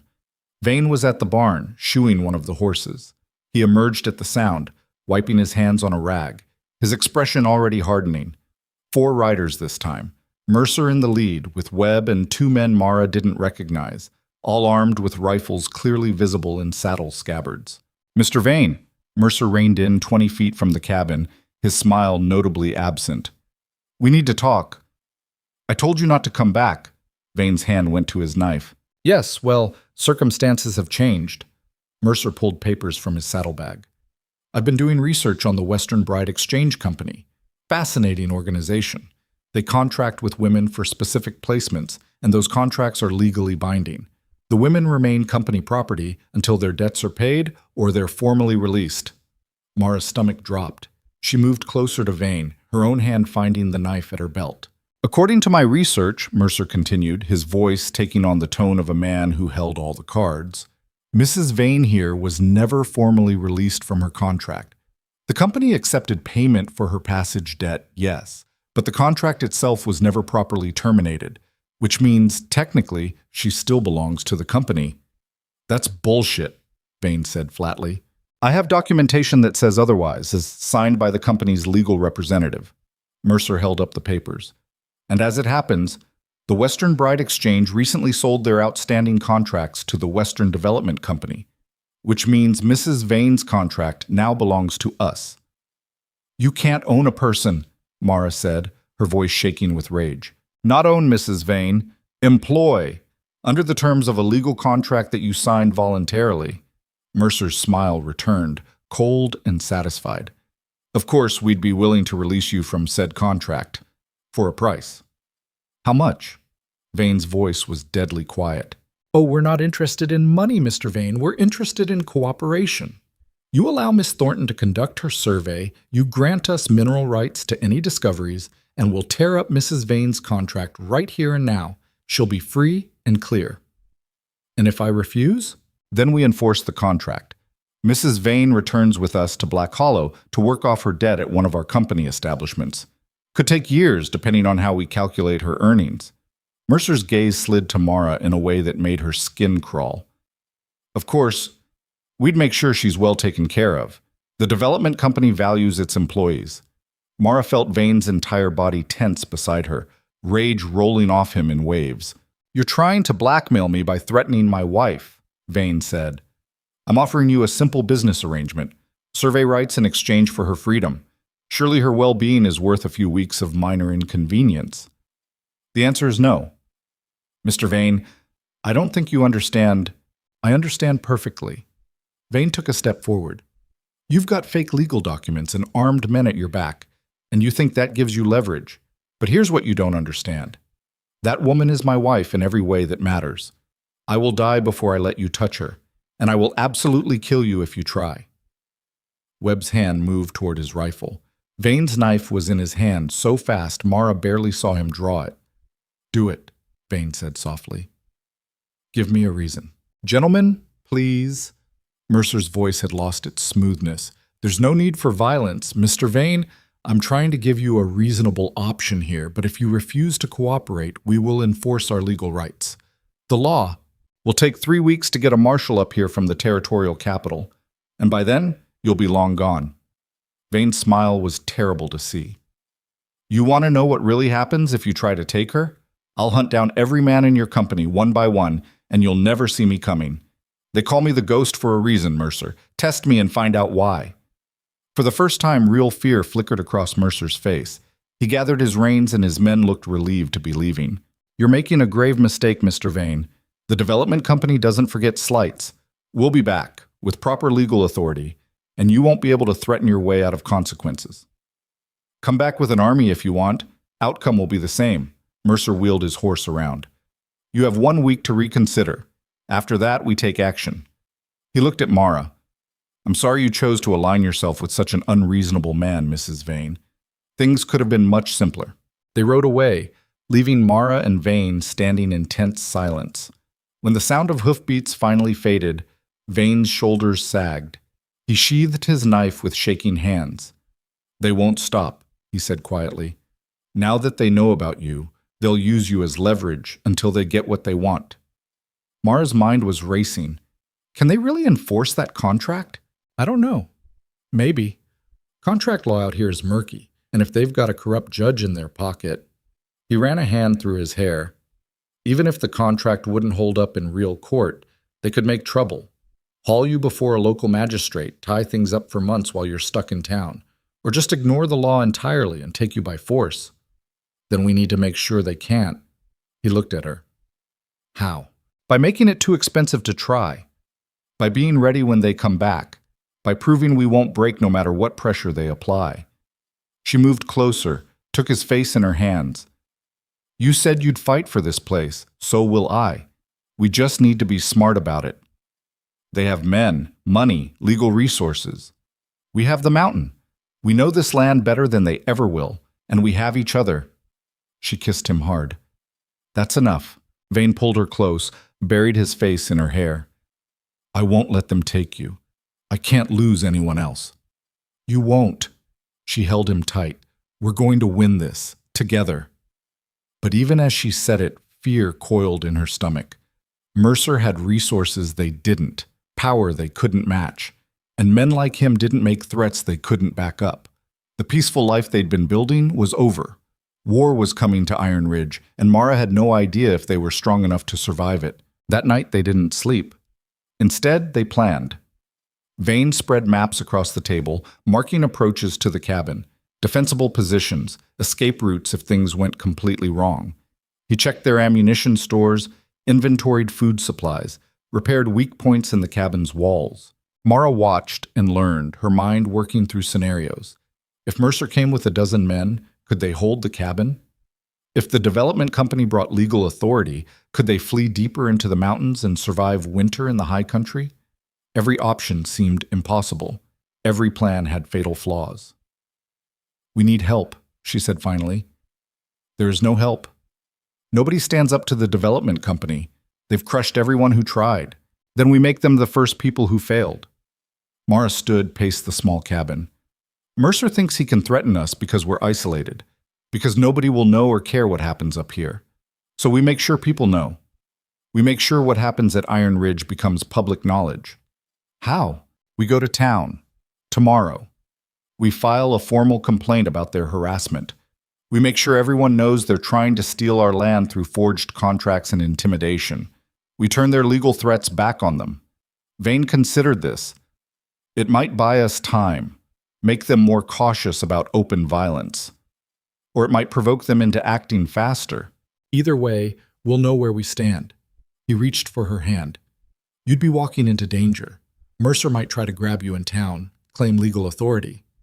Then you'll be there to stop him. She squeezed his fingers. We're stronger together. That's what he doesn't understand. That's what will beat him in the end.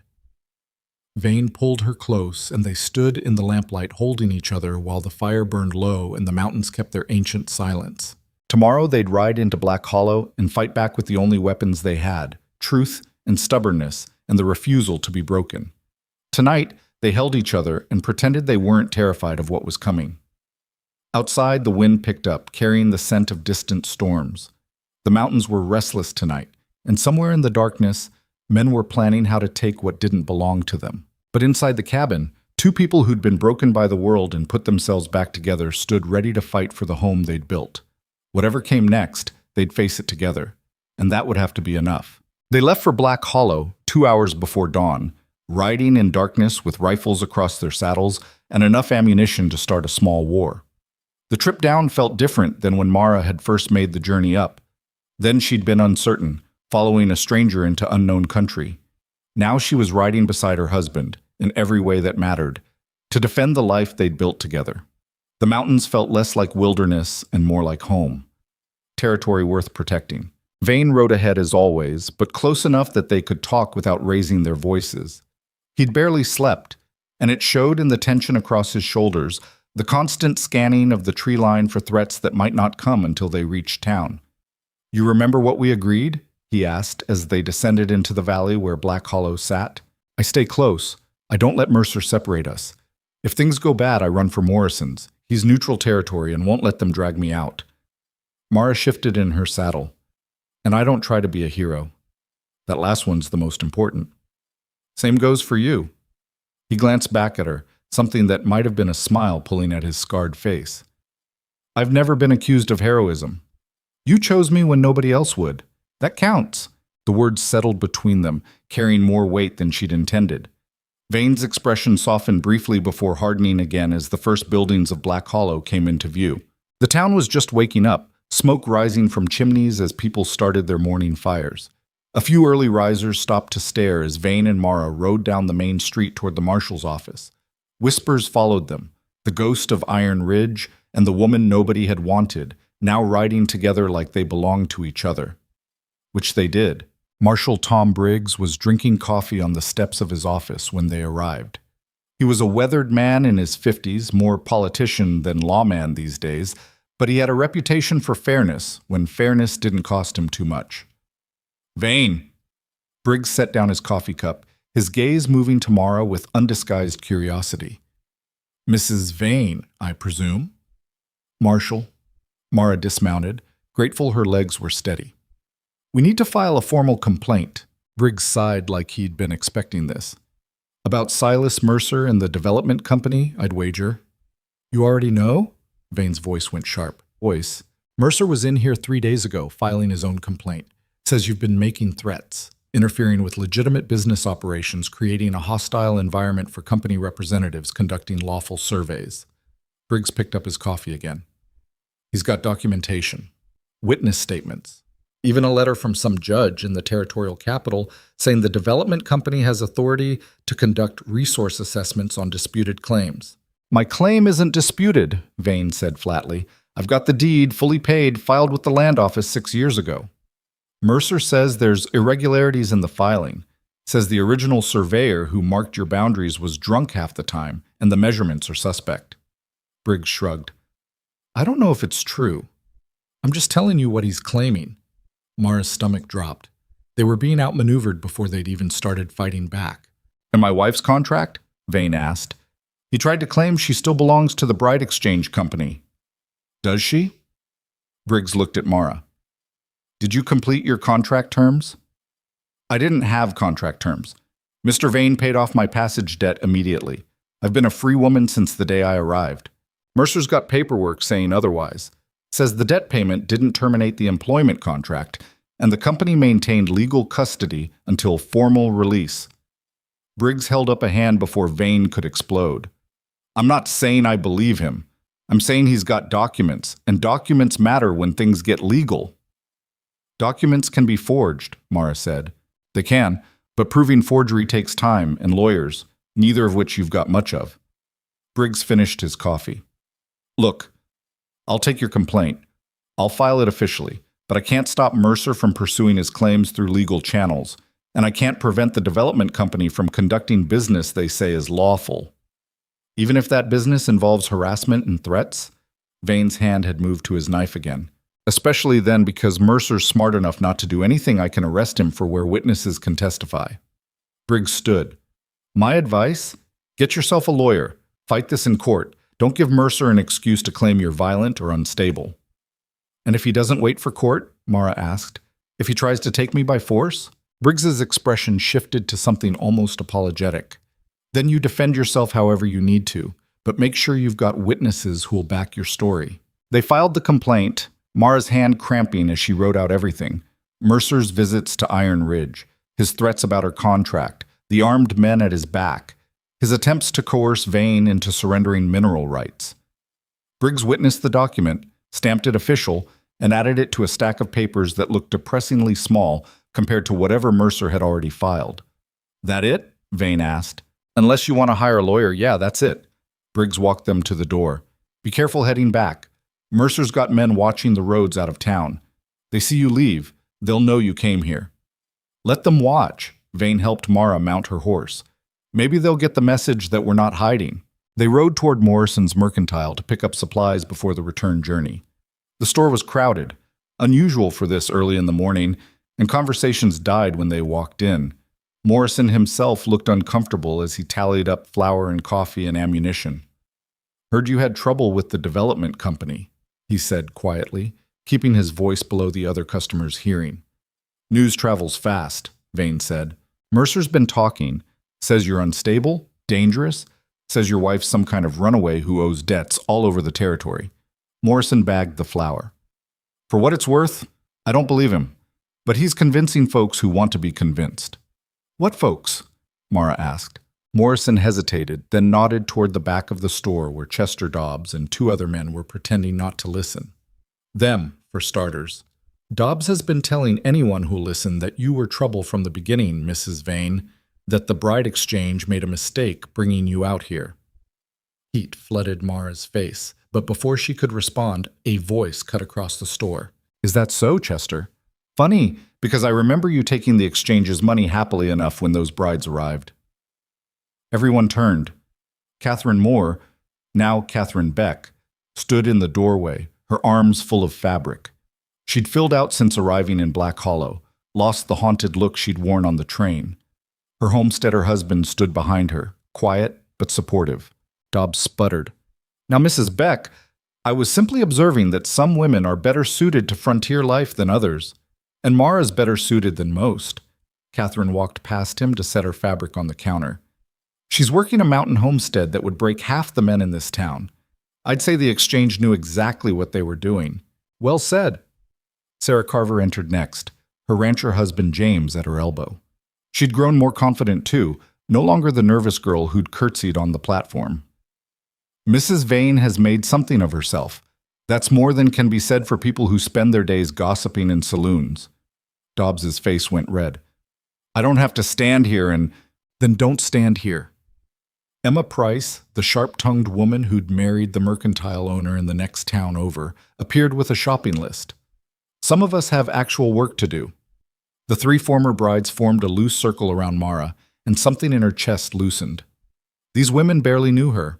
They'd shared a train ride and a humiliating selection process, nothing more, but they were standing with her anyway. Thank you, Mara said quietly. We look after our own, Sarah replied. Then louder. And if Silas Mercer thinks he can bully women in this territory, he's going to find out different. That broke the tension. People went back to their shopping, though the whispers continued. Morrison finished loading Vane's supplies and refused to take full payment. "Consider it credit for when this blows over," he said. "I don't like the development company any more than you do. They've been pressuring me to sell them my supplier contracts. Want to control who gets goods in this town." Vane accepted with a nod of thanks. As they loaded the horses, Catherine pulled Mara aside. "Is it true what they're saying? About Mercer claiming you're still under contract?" "He's trying. I don't know if it'll work." "It won't." Catherine's voice was firm. "The other brides and I, we've been talking. If Mercer tries to enforce some fake contract, we'll all testify that the exchange released us completely when our debts were paid. We'll make enough noise that he can't just disappear you quietly." Mara felt tears prick her eyes. "You'd do that?" "Of course. We're all trying to build new lives out here. If men like Mercer can just take them away whenever they want, none of us are safe." Catherine squeezed her hand. "You're not alone in this." They rode out of Black Hollow an hour later, the supplies secure and a small network of allies behind them. It wasn't much, but it was more than they'd had that morning. "That was unexpected," Vane said as the town disappeared behind them. "Women look out for each other when men won't." "Apparently." He was quiet for a moment. "It might not be enough, though. Mercer's got money and legal backing. Friendship doesn't stop bullets or court orders." "No, but it means we're not fighting completely alone." Mara urged her horse faster. "And it means if something happens to us, people will ask questions. That's worth something." They made good time on the return journey, pushing the horses harder than usual. Both of them felt exposed on the open trail, too visible, too vulnerable. Every rustle in the trees made Vane's hand move toward his rifle. Every bird that took flight sent Mara's heart racing. They were 2 miles from the cabin when Vane suddenly reined in his horse. "What?" Mara drew up beside him. "Smoke. Wrong direction for our chimney." He pointed toward Iron Ridge. The thin gray column rising above the trees was definitely coming from their property, but from the wrong location. They kicked the horses into a gallop.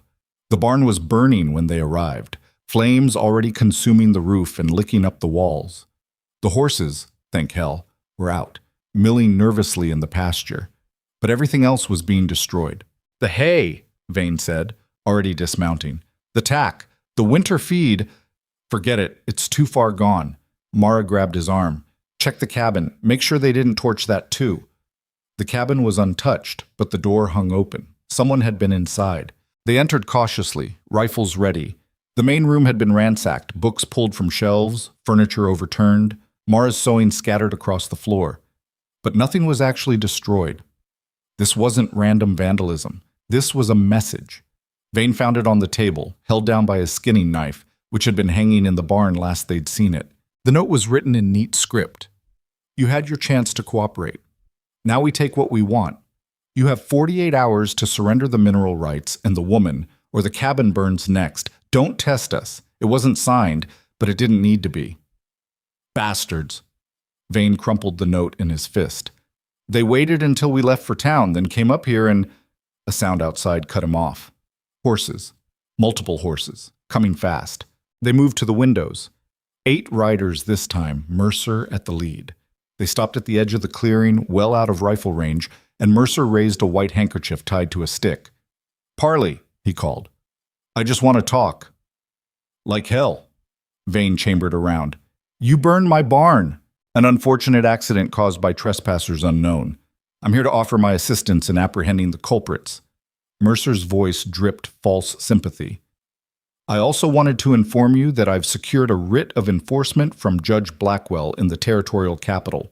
It authorizes me to collect Mrs. Vane for contract violations, with force if necessary." "That writ's worth nothing," Mara shouted back. "It's worth the authority of the territorial court, and I've brought sufficient men to enforce it." Mercer gestured to the armed riders behind him. "You're outnumbered and outgunned, Mr. Vane. Be reasonable. Send her out, sign over the mineral rights, and this all ends peacefully. You keep your cabin. We get what we came for. Everyone wins. Except us," Vane said. "You get to live. In these situations, that constitutes winning." Mercer's voice hardened. "I'm giving you 1 hour to decide. After that, my men come in, and I can't guarantee your safety if you resist." The riders retreated to the tree line, just far enough to be out of easy rifle range, but close enough to watch the cabin. Vane bolted the door and moved to check their ammunition stores. We've got maybe 200 rounds. Against 8 men, that's not enough if they're determined. The cabin's defensible, though. Mara was already thinking through the layout. Stone chimney won't burn. Log walls are thick.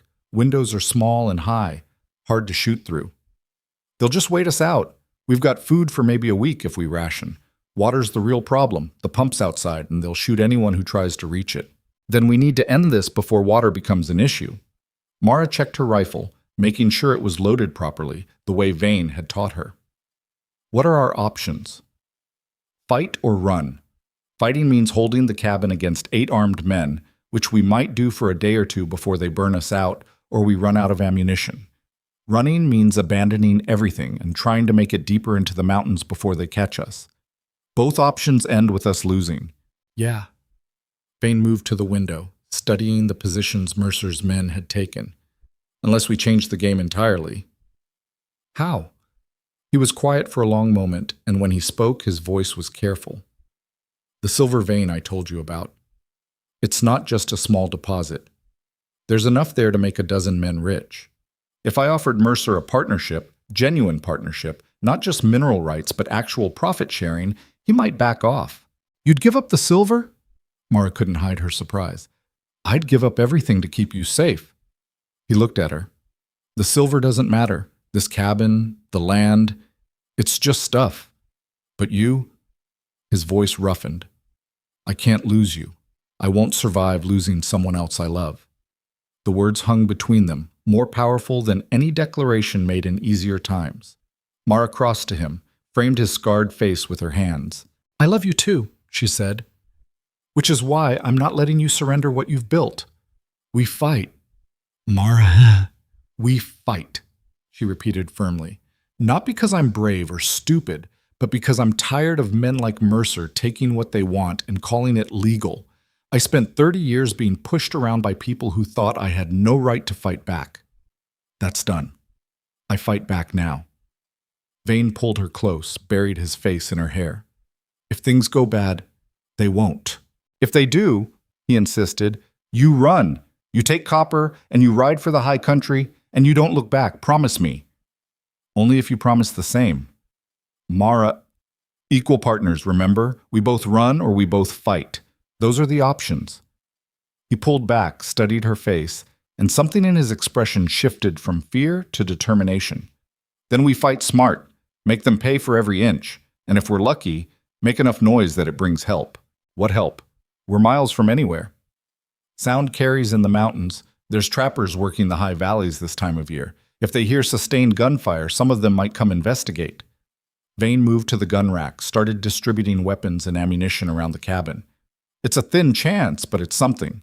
They spent the next 40 minutes preparing the cabin for siege. Vane showed Mara how to fortify the windows with furniture, creating shooting positions that offered protection while maintaining clear lines of fire. They moved water barrels inside from the root cellar, not enough for a long siege, but better than nothing. They positioned ammunition within easy reach, made sure they had fallback positions if one area became untenable. Through it all, Mercer's men waited at the tree line, patient and confident. When the hour was nearly up, Vane and Mara stood together at the front window. "You're sure about this?" he asked one last time. "I've never been more sure of anything." He kissed her then, hard and desperate, and full of everything they might not get a chance to say later. When they broke apart, both breathing hard, his eyes were fierce. "Whatever happens," he said, "I'm glad I chose you. I'm glad you chose me too." Outside, Mercer stood in his stirrups and called out, "Time's up, Mr. Vane. What's your answer?" Vane opened the window just wide enough to be heard. "My answer is go to hell. This is my land, my home, and my wife. You don't get any of it." Silence fell across the clearing. Then Mercer nodded to his men. "Take the cabin. If they resist, shoot them." The riders spurred forward, and the battle for Iron Ridge began. The first shots came from Mercer's men, a volley aimed at the windows that shattered glass and splintered the shutters Vane had closed. Mara ducked instinctively, her heart hammering, but Vane was already returning fire through the gun port he'd created in the fortified window. "Don't waste ammunition," he said, his voice deadly calm. "Pick your targets, make every shot matter." Mara moved to her position at the side window, forced her breathing to steady, and sighted down the rifle barrel the way Vane had taught her. One of Mercer's men was dismounting, using his horse as cover while he aimed at the cabin. She led him slightly, accounting for movement, and squeezed the trigger. The shot went wide, kicking up dirt 2 feet from the man's position. He dove for better cover, and someone else returned fire that punched a hole in the wall 6 inches from Mara's head. "Good," Vane called. "You made him move. That's a win." The fight settled into a brutal pattern. Mercer's men would advance under covering fire, trying to get close enough to rush the cabin or set fires against the walls. Vane and Mara would drive them back with carefully aimed shots that made approaching the cabin too costly, but they were losing the war of attrition. Every bullet Mara and Vane fired was one they couldn't replace. Every minute that passed was a minute closer to running out of ammunition or water. And Mercer had all the time in the world. An hour in, the barn finally collapsed completely, sending a column of sparks into the afternoon sky. The sound was like thunder, and Mara's heart broke watching it fall. All those winter stores, gone. All Vane's careful preparation, destroyed. "Don't think about it," Vane said, reading her expression. "Stay focused." Another volley of shots peppered the cabin. One found a gap in their fortifications and shattered the lamp on the table, spraying oil across the floor. Vane cursed and moved to smother it before it could ignite. That's when they heard it. A shout from one of Mercer's men, urgent and alarmed. "Riders coming in from the north." Vane moved to the window. 3 men on horseback were descending from the ridge trail, moving fast. Mountain men by the look of them, dressed in buckskin and armed to the teeth. "That's Dutch Ferguson," Vane said, surprise in his voice. "And the Morrison boys. What the hell are they doing here?" The newcomers didn't approach Mercer's position. Instead, they spread out along the tree line, their rifles ready but not aimed. Dutch, the grizzled prospector who'd claimed Helen Pritchard at the bride selection, raised his voice to carry across the clearing. "This seems like an uneven fight, Mercer. Thought we'd see if you needed help, or if Vane did." "This is private business, Ferguson. Move along." "Private business that involves burning buildings and shooting at cabins? That's the kind of business that draws attention." Dutch spat tobacco juice. "Morrison boys and I heard the gunfire. Figured we'd come see what all the excitement was about." 2 more riders emerged from a different trail. Then 3 more. Within 10 minutes, a dozen mountain men had positioned themselves around the clearing, not quite joining the fight, but definitely changing the odds. Mercer's confidence visibly wavered. His men were looking around nervously, outnumbered now and surrounded by rough men who wouldn't hesitate to make this lethal. "You're interfering with legal enforcement," Mercer tried. "Don't see any marshal with you," one of the Morrison boys called back. "Just see a bunch of armed men attacking a homestead. That's not law. That's claim jumping." "The woman is wanted for contract violations." "The woman is Mrs. Vane, legal married, and you got no right to her." Dutch levered around into his rifle, the sound loud in the tense silence. "Now you got a choice. You can ride out of here peaceful and take this fight to actual court, or you can keep shooting and find out what happens when you bring territorial company games to mountain territory." Mercer looked around at his men, at the gathering forces, at the cabin where Vane and Mara waited with their rifles ready. The calculation was clear on his face. This had gone from a simple intimidation job to something that could cost him men he couldn't afford to lose. "This isn't over," he said finally. "Never thought it was," Vane called from the cabin. "But it's over for today." Mercer wheeled his horse around. His men followed, some of them shooting dark looks at the mountain men, but none stupid enough to restart the fight against such poor odds. They rode away, and the clearing fell into ringing silence. Dutch dismounted and walked to the cabin. Vane opened the door cautiously, rifle still in hand. "Obliged for the help," Vane said. "Don't mention it, literally. Most of us got reasons to avoid attention from territorial authorities." Dutch glanced at the burned barn. Mercer's made himself unpopular in these mountains. Too many men pressured into bad deals, too many claims disputed with suspicious documentation. When we heard sustained gunfire from your direction and saw that smoke, figured it might be development company business. "It was," Mara said, stepping out to stand beside Vane. "They're trying to force us off our land." "Won't be the last time they try," one of the Morrison boys said. "But word'll spread about what happened here today.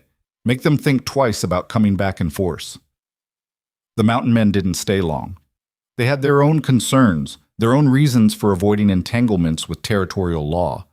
But before they left, Dutch pulled Vane aside. "Helen told me about the women in town standing up for your wife. Said to tell you that if things get legal messy, there's folks willing to testify about Mercer's intimidation tactics. Might not win in court, but it'll make for an ugly public fight. Development company doesn't like ugly publicity. Tell Helen thank you, Vane said. Tell her yourself next time you're in town. Dutch mounted his horse. Watch your back, Vane. Men like Mercer don't give up easy. They just get sneakier. The riders dispersed into the mountains, melting back into the wilderness like they'd never been there. Mara and Vane stood in the ruins of their barn as the sun set, covered in soot and sweat. Their home still standing, but the peace they'd built completely shattered. We can't keep doing this, Mara said quietly. Every time we go to town, every time we leave the cabin unguarded, they'll come back. We'll spend the rest of our lives waiting for the next attack. I know. Vane's arm came around her shoulders. We need to end this. Permanently. How? He was quiet for a long time, staring at the mountains that had been his refuge for so many years. When he finally spoke, his voice was heavy with decision. We give them what they want. Sort of. Gideon, not the land, not you, but the silver. He turned to face her. We mine it ourselves. File the claim publicly, make it legal and official. Then we sell it. Not to Mercer, but to someone with the resources to develop it properly. Someone who'll pay market price and won't try to steal the land out from under us. That'll take time, money, equipment we don't have. And it'll make us visible. The development company thrives on intimidating isolated homesteaders who can't fight back. But if we bring in outside investors, if we make this a legitimate mining operation with legal protection and public scrutiny, Mercer loses his leverage. He can't make us disappear quietly if we're partnered with territorial businessmen. Mara turned the idea over in her mind. It was risky. It meant giving up the isolation that had been their protection. It meant inviting the outside world into their mountain sanctuary. But it also meant fighting with weapons Mercer couldn't easily counter. Publicity, legitimacy, the kind of legal backing that came with real money. We'd have to go to the territorial capital, she said. Find investors willing to take a chance on an unproven claim. I've got samples of the ore, assay reports I did myself. It's good silver, high quality. Someone will be interested. Vane pulled her closer. It's a gamble. But staying here and waiting for Mercer to come back with more men is a slower death. When do we leave? Tomorrow morning, early, before Mercer can regroup and block the trails. They spent that night salvaging what they could from the burned barn and securing the cabin against intrusion. Every sound made them jump. Every shadow could have been Mercer's men returning.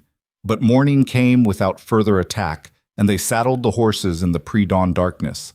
Mara took one last look at the cabin before they rode out. The home she'd helped build, the garden she'd planted, the life she'd started to believe might actually last. We'll come back, Vane said, reading her expression. This isn't surrender, this is strategy. I know. She turned Copper toward the trail. Let's go win our war.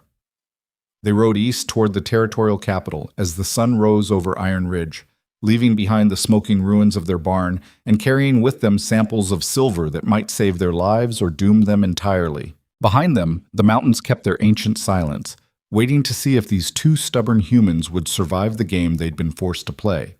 Ahead, the real battle was just beginning. The territorial capital of Helena was 3 days' hard ride from Iron Ridge, and they made it in 2.5 by pushing themselves and the horses to the edge of endurance. Mara had never seen a city like this. Baltimore had been industrial, all factories and smokestacks and crowded tenements. Helena was different, raw and new, buildings going up on every corner, the streets thick with mud and ambition. Gold had built this town, and silver was keeping it alive. Everywhere she looked, she saw assay offices, mining company headquarters, banks with impressive facades that promised security and delivered varying degrees of honesty. They stopped first at a boarding house that didn't ask questions, paid for a room and a hot bath, and the chance to look less like desperate fugitives. Vane shaved and put on the one good shirt he owned. Mara borrowed a dress from the boarding house keeper, too short in the hem but respectable enough for business meetings. You ready for this? Vane asked as they stood outside the First Territorial Bank, where he'd learned the most reputable mining investors kept offices. No, but I'm doing it anyway. Mara straightened the borrowed dress. That seems to be my approach to everything lately. He took her hand, squeezed it. You're the bravest person I know. I'm terrified. That's what makes it bravery. They walked in together. The banker who agreed to see them was a thin man named Whitmore, with spectacles and the careful manner of someone who'd been burned by bad investments before. He examined Vane's ore samples with practiced skepticism, ran his own quick assay test, and leaned back in his chair. "The silver content is good," he said. "Better than good, actually. If your claim has any significant quantity of this grade ore, it's worth developing." He set the samples down. "But I'm sure you know the problem." "Mercer," Vane said flatly. "The Western Development Company has been very aggressive about securing mineral rights in your region. They've got capital, political connections, and a reputation for eliminating competition through legal maneuvering or less savory means." Whitmore removed his spectacles, cleaned them. "If I invest in your claim and it turns out the development company has any legal basis for disputing your ownership, I lose everything. My claim is solid, filed properly, paid in full, no disputes. Except Mercer's already filed documentation questioning your boundary surveys. I checked before this meeting. There's a pending review at the Territorial Land Office." Whitmore put his spectacles back on. "I believe you're legitimate, Mr. Vane, but belief doesn't protect my investment." Mara felt the opportunity slipping away. They'd come so far, risked so much, and it was going to fail because of paperwork and intimidation. "What if we could prove Mercer's documentation is fraudulent?" she asked. Whitmore looked at her with interest. "Could you?"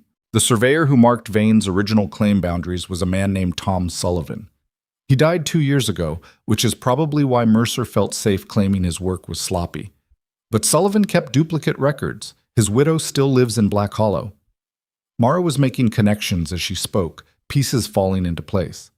"If we can get those records and show they match Vane's filed claim exactly, it proves Mercer's dispute is baseless."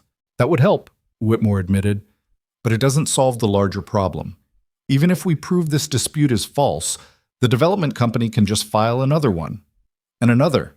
They'll tie you up in court for years while they work to acquire the land through other means. What if we didn't just defend against their attacks?" Vane's voice had gone quiet, the way it did when he was thinking through a dangerous plan. "What if we went on offense instead?" "I'm listening." "Mercer's business model depends on people being too isolated and poor to fight back. But what if we made a public case against the development company's practices? Documented their intimidation tactics, their fraudulent claims, their pattern of forcing homesteaders off legitimate land. Took it to the territorial newspapers, made it a scandal that damages their reputation and their ability to secure future investments." Whitmore's eyebrows rose. "That's aggressive. Also risky. The development company has sued critics for libel before."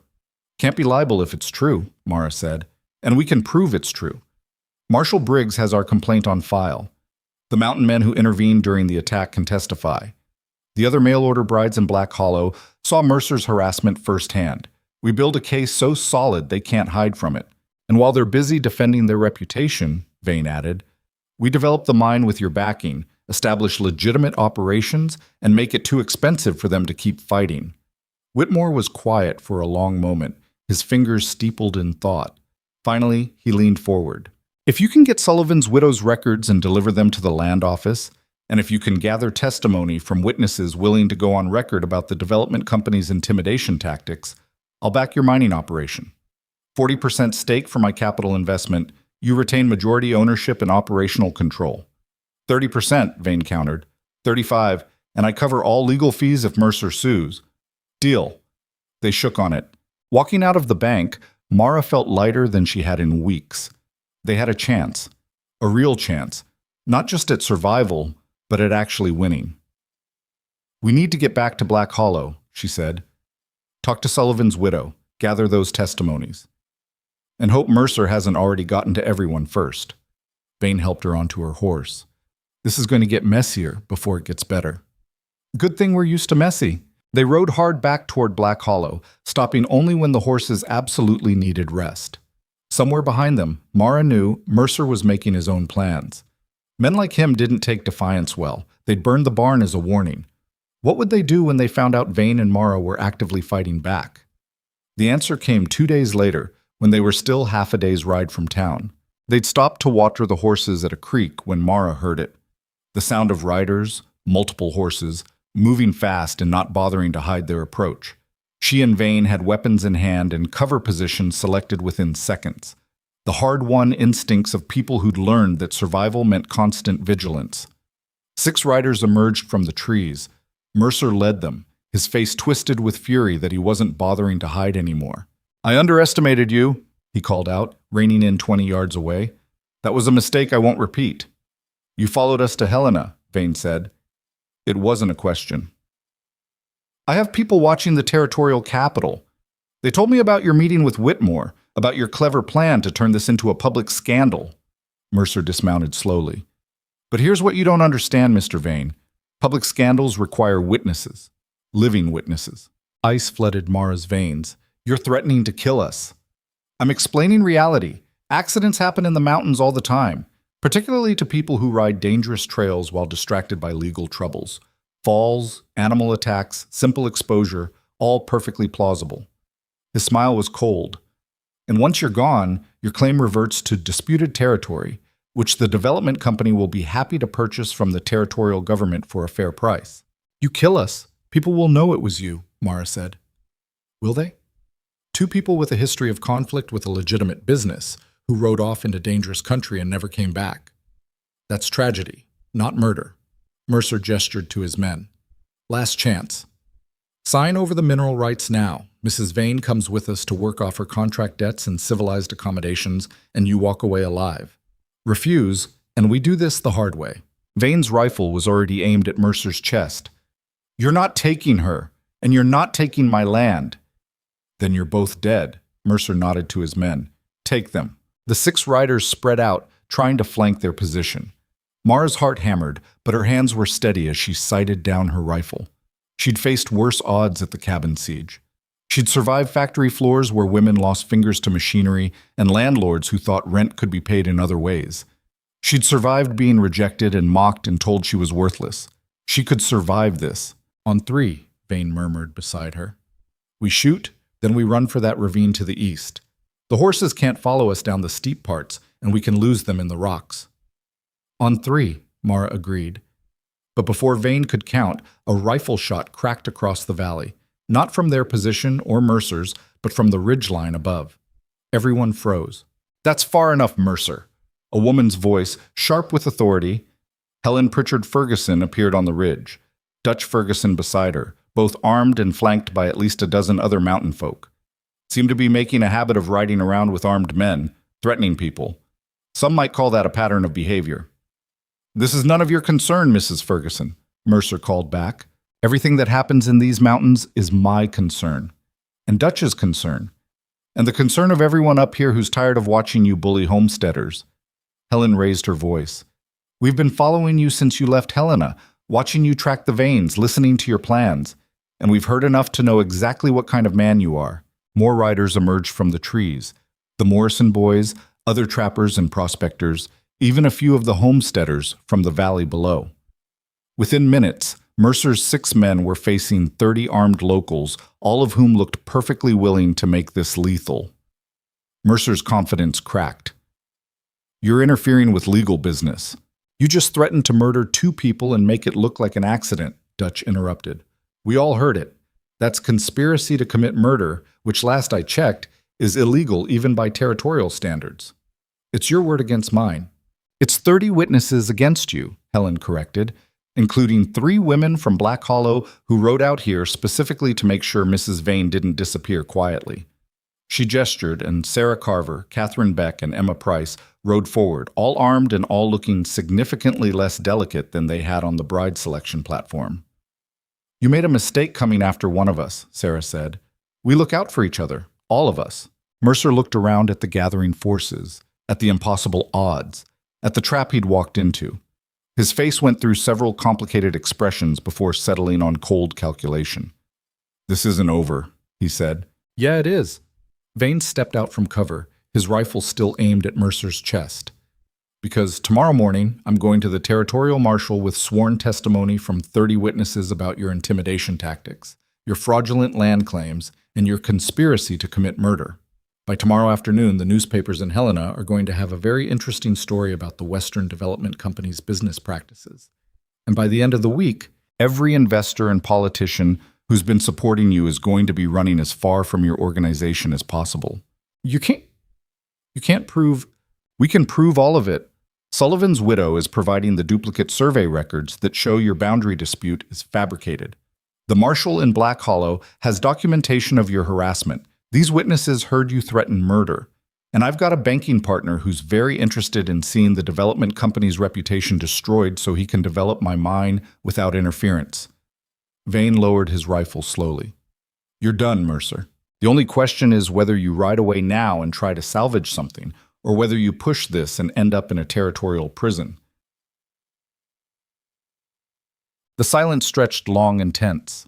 Mercer's men were looking at him, waiting for orders, but even they could see the math didn't work anymore. Finally, Mercer gathered his reins. The development company has lawyers, resources. We'll see how this plays out in court. Looking forward to it. Vane's smile was terrible. Because I'm going to enjoy watching you lose.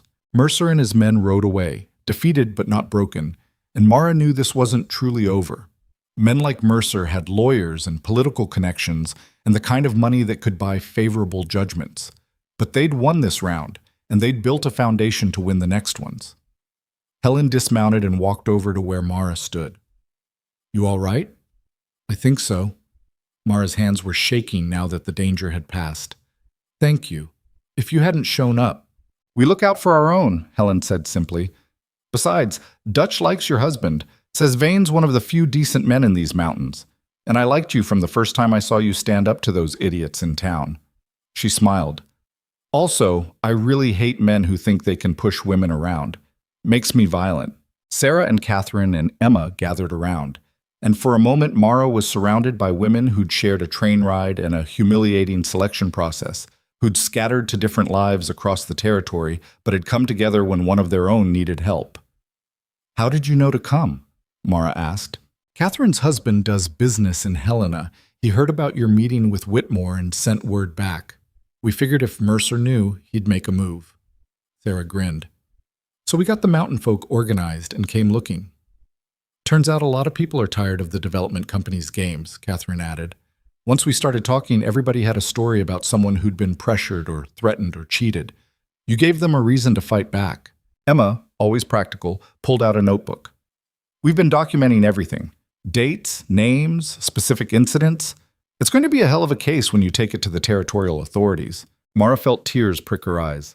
She'd spent so much of her life alone, fighting her battles in isolation, because she'd learned early that nobody was coming to help. But here, in this rough frontier country, she'd found something she'd never had before. Community. People who had her back not because they owed her, but because it was the right thing to do. Thank you, she said, her voice rough. All of you. Don't thank us yet, Dutch said. Mercer's going to lawyer up, drag this out, make it expensive and ugly. You ready for that kind of fight? Vane put his arm around Mara's shoulders. We've been ready since the day they burned our barn. The journey back to Black Hollow took on the character of a celebration. The mountain folk rode together, swapping stories about Mercer's various attempts at intimidation, comparing notes on the best ways to make his life difficult going forward. By the time they reached town, the group had swelled to nearly 50 people, all unified by the shared experience of being pushed around by powerful interests and finally pushing back. Marshal Briggs looked overwhelmed when the entire group descended on his office, but he took down testimony, filled out paperwork, and by sunset had compiled a document that was absolutely damning for the Western Development Company. This is going straight to the territorial marshal, he said, and I'm sending copies to the land office and the governor's office. Mercer's going to have a hell of a time explaining this away. That night, the Broken Spur Saloon, Chester Dobbs' establishment, became an impromptu gathering place.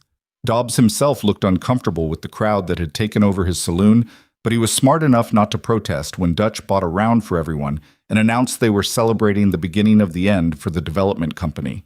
Mara sat with Vane in a corner, watching the celebration, still processing everything that had happened. A month ago, she'd been a rejected mail-order bride, mocked and humiliated in this very town. Now she was at the center of a community that had rallied to protect her and was planning to take down one of the most powerful organizations in the territory. You thinking about how strange life is? Vane asked. Something like that. She leaned against his shoulder. A few months ago I was in Baltimore, barely surviving, convinced I'd die alone in some factory accident. Now I'm here, married to you, about to become part owner of a silver mine, and apparently the catalyst for a territorial scandal. You're not a catalyst, you're a fighter who refused to quit. He kissed the top of her head. And you inspired other people to fight too. That's rarer than you think. Helen appeared with 3 glasses of whiskey. Drink. You've earned it. They drank, and the whiskey burned warm, and around them the celebration continued. Somewhere in the crowd, the other mail-order brides were laughing with their husbands, comparing stories about the journey west and the lives they'd built. The mountain men were planning how to monitor Mercer's movements and make sure he didn't try any retaliatory attacks. Even Morrison was there, promising to spread word through his supplier network about the development company's practices. It was messy and loud and imperfect, full of people who'd been broken by life and had decided to stand back up anyway. Mara had never felt more at home. The legal battle took 6 months to resolve, and it was exactly as ugly and expensive as Dutch had predicted. Mercer hired lawyers from back east, filed countersuits, tried to tie everything up in procedural knots. The development company used their political connections to pressure the territorial governor into delaying investigations. They spread rumors about Vane being unstable and Mara being a con artist who'd manipulated a lonely widower. But Whitmore's backing meant they could afford their own lawyers. The testimony from 30 witnesses meant the newspapers couldn't ignore the story. And Sullivan's widow's survey records proved definitively that Mercer's boundary dispute was fabricated, which undermined every other claim the development company had made. In the end, it wasn't a clean victory. The development company didn't collapse. Organizations that powerful rarely did. But they were damaged enough that investors started pulling out, contracts got canceled, and their ability to operate with impunity in the territory was severely curtailed. Mercer himself disappeared quietly, probably to set up similar schemes in some other region where people hadn't learned to fight back yet. The mine on Iron Ridge turned out to be everything Vane had hoped. The silver vein was substantial, and with Whitmore's capital, they developed it properly. Hired workers, built processing facilities, established regular shipments to the Helena refineries. Within a year, the operation was profitable enough to rebuild the barn, expand the cabin, and establish Mara and Vane as legitimate business people rather than just isolated homesteaders.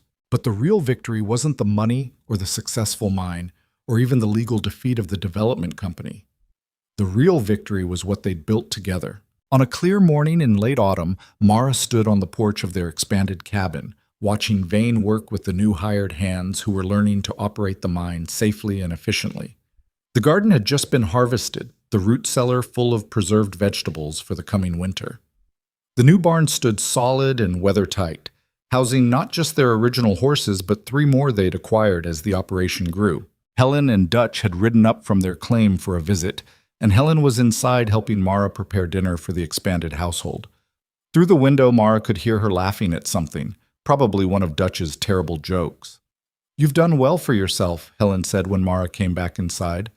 "From rejected bride to mine owner in less than a year. That's a hell of a journey." "I had help. You had guts. Help doesn't matter if you don't have the courage to use it." Helen began peeling potatoes with practiced efficiency. "Most of those brides who came out on that train, they're doing fine, making lives, raising families, finding their place. But you're the only one who fought a company and won. That takes something extra. I was just tired of being pushed around." "That's what I mean. You stopped accepting that being pushed around was inevitable." Helen set down the peeling knife. "You know how many women I've met who had that realization too late? Who spent their whole lives being told they were worth less, and by the time they were ready to fight back, they'd forgotten how. You never forgot, or you remembered just in time."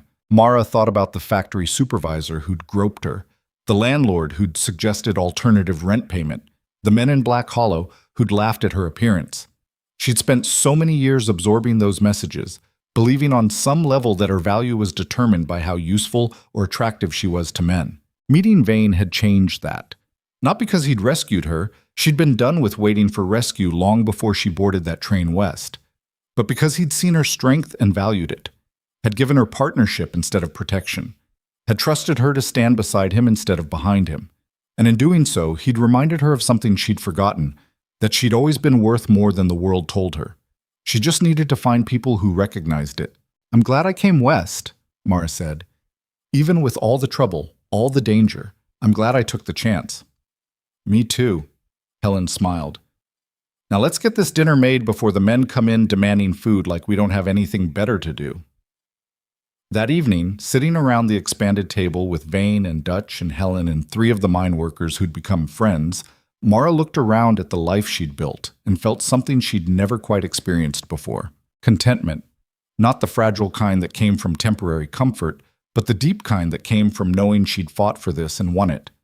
That this home, this community, this partnership with Vane, all of it had been earned through work and courage, and the refusal to quit when things got hard. After dinner, after the guests had left and the workers had retired to the bunkhouse Vane had built, Mara and Vane sat on the porch watching the stars emerge over the mountains. "You thinking about anything in particular?" Vane asked. "Just how strange it is that the worst day of my life, standing on that platform while men laughed at me, led to the best thing that ever happened to me." He took her hand. "I was thinking the same thing. If you'd been chosen by someone else, if you hadn't been left standing there alone, I wouldn't have found you. Do you ever regret it? Choosing the woman nobody wanted? Every single day." He said it so seriously that she turned to look at him in surprise. Then she saw his expression and realized he was teasing. "I regret that I didn't choose you faster, that I let you stand there even 1 second longer than necessary. You chose me fast enough." She leaned against his shoulder. "You saved me, in a way. Not from danger. I could have handled danger, but from giving up on the idea that I deserved good things. You saved me too." His arm came around her. "From loneliness, from the guilt of thinking I'd failed Anna and our daughter, from believing I had to live the rest of my life in isolation as punishment." He was quiet for a moment. "You made me remember that survival isn't the same as living, that I could have both if I was brave enough to try." They sat in comfortable silence, watching the stars wheel overhead, listening to the distant sounds of the mountains settling into night. Somewhere down in Black Hollow, other mail-order brides were living their own lives, building their own futures in this rough country. Some had found love, some had found security, some had found purpose. But all of them, Mara knew, had made the same fundamental choice she had, to leave behind lives that offered no future and take a chance on something uncertain but potentially better. That took courage. The quiet, unglamorous kind that didn't get written about in newspapers or celebrated in saloons. The kind that was just about getting up every morning and deciding to keep trying, even when the world kept telling you that you weren't enough. Mara had been told she wasn't enough for 30 years. Too big, too plain, too old, too mannish, too much of everything except what men supposedly wanted. And then she'd met a man who wanted exactly what she was. Not despite her strength, but because of it. Not in spite of her scars, but alongside them. Not to change her, but to partner with her in building something that neither could build alone. That was worth more than silver, worth more than victory over the development company, worth more than the respect of the community or the security of a profitable mine. It was worth everything. "I love you," she said quietly. "I love you too." Vane pulled her closer. "And I'm glad I chose you. Even if nobody else wanted you, especially because nobody else wanted you. Their loss is my gain." Mara smiled in the darkness. "Our gain. We built this together." "Yeah, we did." They sat on their porch, in the home they'd defended and earned and made truly theirs, and watched the mountains that had witnessed their struggle and their victory. The same mountains that would witness whatever came next, winters and summers, struggles and triumphs, all the messy, complicated, beautiful work of building a life worth living. The woman nobody wanted had become the woman who changed everything, not through magic or luck, but through the simple, stubborn refusal to accept that her worth was determined by anyone's opinion but her own. And the lonely trapper who'd lost everything had found something even better than what he'd had before. A partner strong enough to stand beside him, brave enough to fight with him, and whole enough to build a future that honored both their scars and their strength. They'd chosen each other when the world said they weren't worth choosing, and they'd proven the world wrong. That was victory enough for any lifetime.